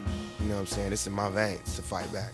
All right, well, how long you think it take before niggas be like, we fighting a war, I'm fighting a war I can't win, and I want to lay it all down? In this country, a black man only have like 5 years we can exhibit maximum strength. And that's right now, while you a teenager, while you still strong, while you still want to lift weights, while you still want to shoot back. Because once you turn 30, it's like they take the heart and soul out of a man, out of a black man in this country. And you don't want to fight no more. And if you don't believe me, you can look around. You don't see no loudmouth 30-year-old motherfuckers. That's crazy, because me being one of your offsprings of the legacy you left behind, I can truly tell you that it's nothing but turmoil going on. So I wanted to ask you, what you think is the future for me and my generation today? I think that niggas is tired of grabbing shit out the stores, and next time it's a riot, it's gonna be like bloodshed, for real. I don't think America know that. I think America think we was just playing. It's gonna be some more playing, but it ain't gonna be no playing. It's gonna be murder. You know what I'm saying? It's gonna be like Nat Turner, 1831, up in this motherfucker. You know what I'm saying? It's gonna happen. That's crazy, man. In my opinion, the only hope that we kind of have left is music and vibrations. A lot of people don't understand how important it is. You know, sometimes I can like get behind a mic and I don't know what type of energy I'm gonna push out or where it comes from. Trip me out sometimes. Because it's spirits. We ain't even really rapping. We just letting our dead homies tell stories for us. Yeah. I wanted to read one last thing to you. It's actually something a good friend had wrote, describing my world. It says, the caterpillar is a prisoner to the streets that conceived it. Its only job is to eat or consume everything around it in order to protect itself from this mad city. While consuming this environment, the caterpillar begins to notice ways to survive. One thing it notices is how much the world shuns him, but praises the butterfly. The butterfly represents the talent, the thoughtfulness, and the beauty within the caterpillar. But having a harsh outlook on life, the caterpillar sees the butterfly as weak and figures out a way to pimp it to his own benefits. Already surrounded by this mad city, the caterpillar goes to work on the cocoon, which institutionalizes him. He can no longer see past his own thoughts. He's trapped. While trapped inside these walls, certain ideas take root, such as going home and bringing back new concepts to this mad city. The result? Wings begin to emerge, breaking the cycle of feeling stagnant. Finally freed, the butterfly sheds light on situations that the caterpillar never considered, ending the internal struggle. Although the butterfly and caterpillar are completely different, they are one and the same. What's your perspective on that?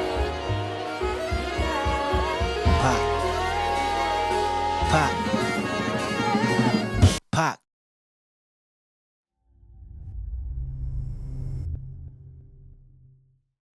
Wow, man. I was not expecting all of that. When I went into it, I was like, oh, over 11 minutes? I love outros like that. You know, I enjoyed like the outro in 2014 Forest Hills Drive, which I know is totally different, but the kind of long telling the stories, obviously this is a totally different thing and carries a totally different impact. And he kind of wraps up the whole idea with the caterpillar and the butterfly, and it, you know, being this picture of his story and seeing what he can kind of do as the butterfly if he kind of sorts stuff out in that cocoon after consuming and all of those things. Wow. Okay, let's take a look at this and see what all is going on here. I'm assuming those were interviews from Tupac that then Kendrick kind of wrote parts to help like make them make sense together. So inspired in part by 2014 trip to South Africa, Mortal Man name checks leaders from Nelson Mandela to Martin Luther King Jr., Malcolm X, and Moses. The back end of the song, Kendrick interviews the last king of hip-hop, Tupac Shakur. The two West Coast MCs discuss black culture, racism, fame, and image. Kendrick realizes he's the new voice in a long line of leaders, like Nelson Mandela, Malcolm X, Martin Luther King Jr., and Tupac. He understands he has a limited time, and when speaking with Tupac, he knows he has to reach out to the teenagers and recruit them to change the world. The excerpts of Tupac's conversation with Kendrick were taken from a '94 interview with the Swedish radio show P3 Soul, hosted by Mats Nelliskar. You can listen to the interview in its entirety Kendrick also shared his connection to Tupac in an interview with MTV where he revealed the album was originally titled To Pimp a Caterpillar, Tupac. Wow. And also, you know, it seems like at the end, him calling for Pac is kind of like the recognition that he needs his voice and also that he's gone. And that maybe he feels a responsibility to carry on some of the changes and things that Tupac was talking about. And the song itself, you know, he seems to kind of say like, man, when stuff gets messy, like, do you really believe in what I'm doing? Do you really believe in the messages that I'm sharing? And the same way that it's like, are you going to stick with your friends? Are you going to stick with those that you love? Are you going to stick with him?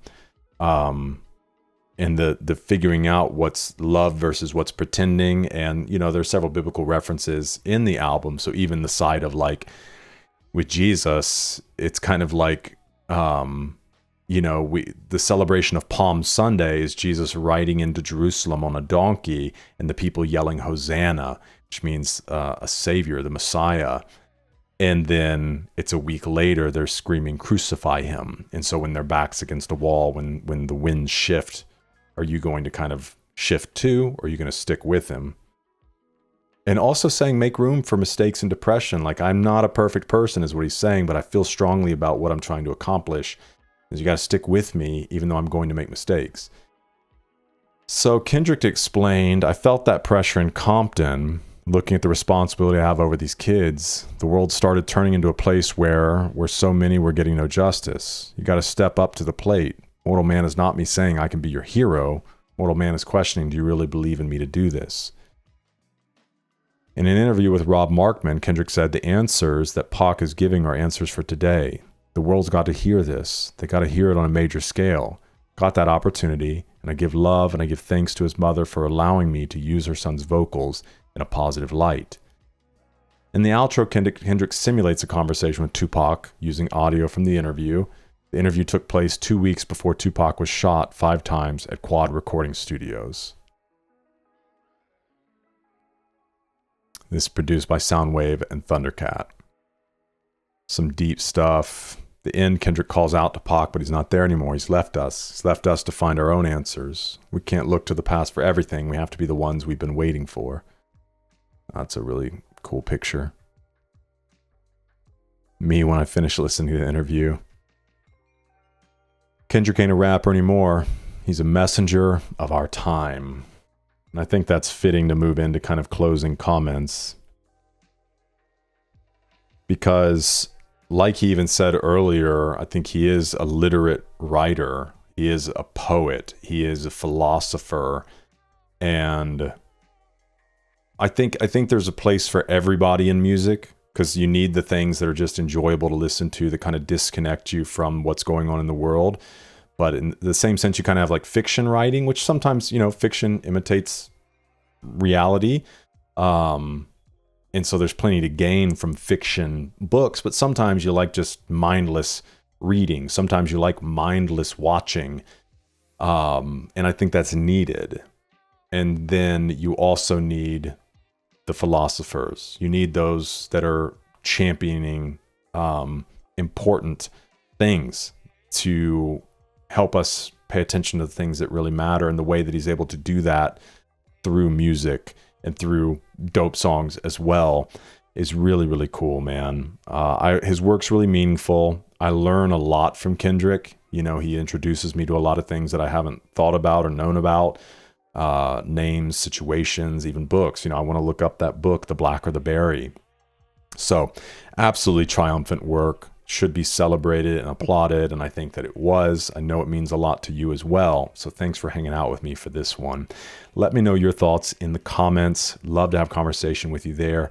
Also, keep an eye out over on Patreon. We'll work to get the content up, but we already have a lot of Kendrick content over there, but hundreds of hours of additional content from dozens of artists, and it is the best way to support this channel.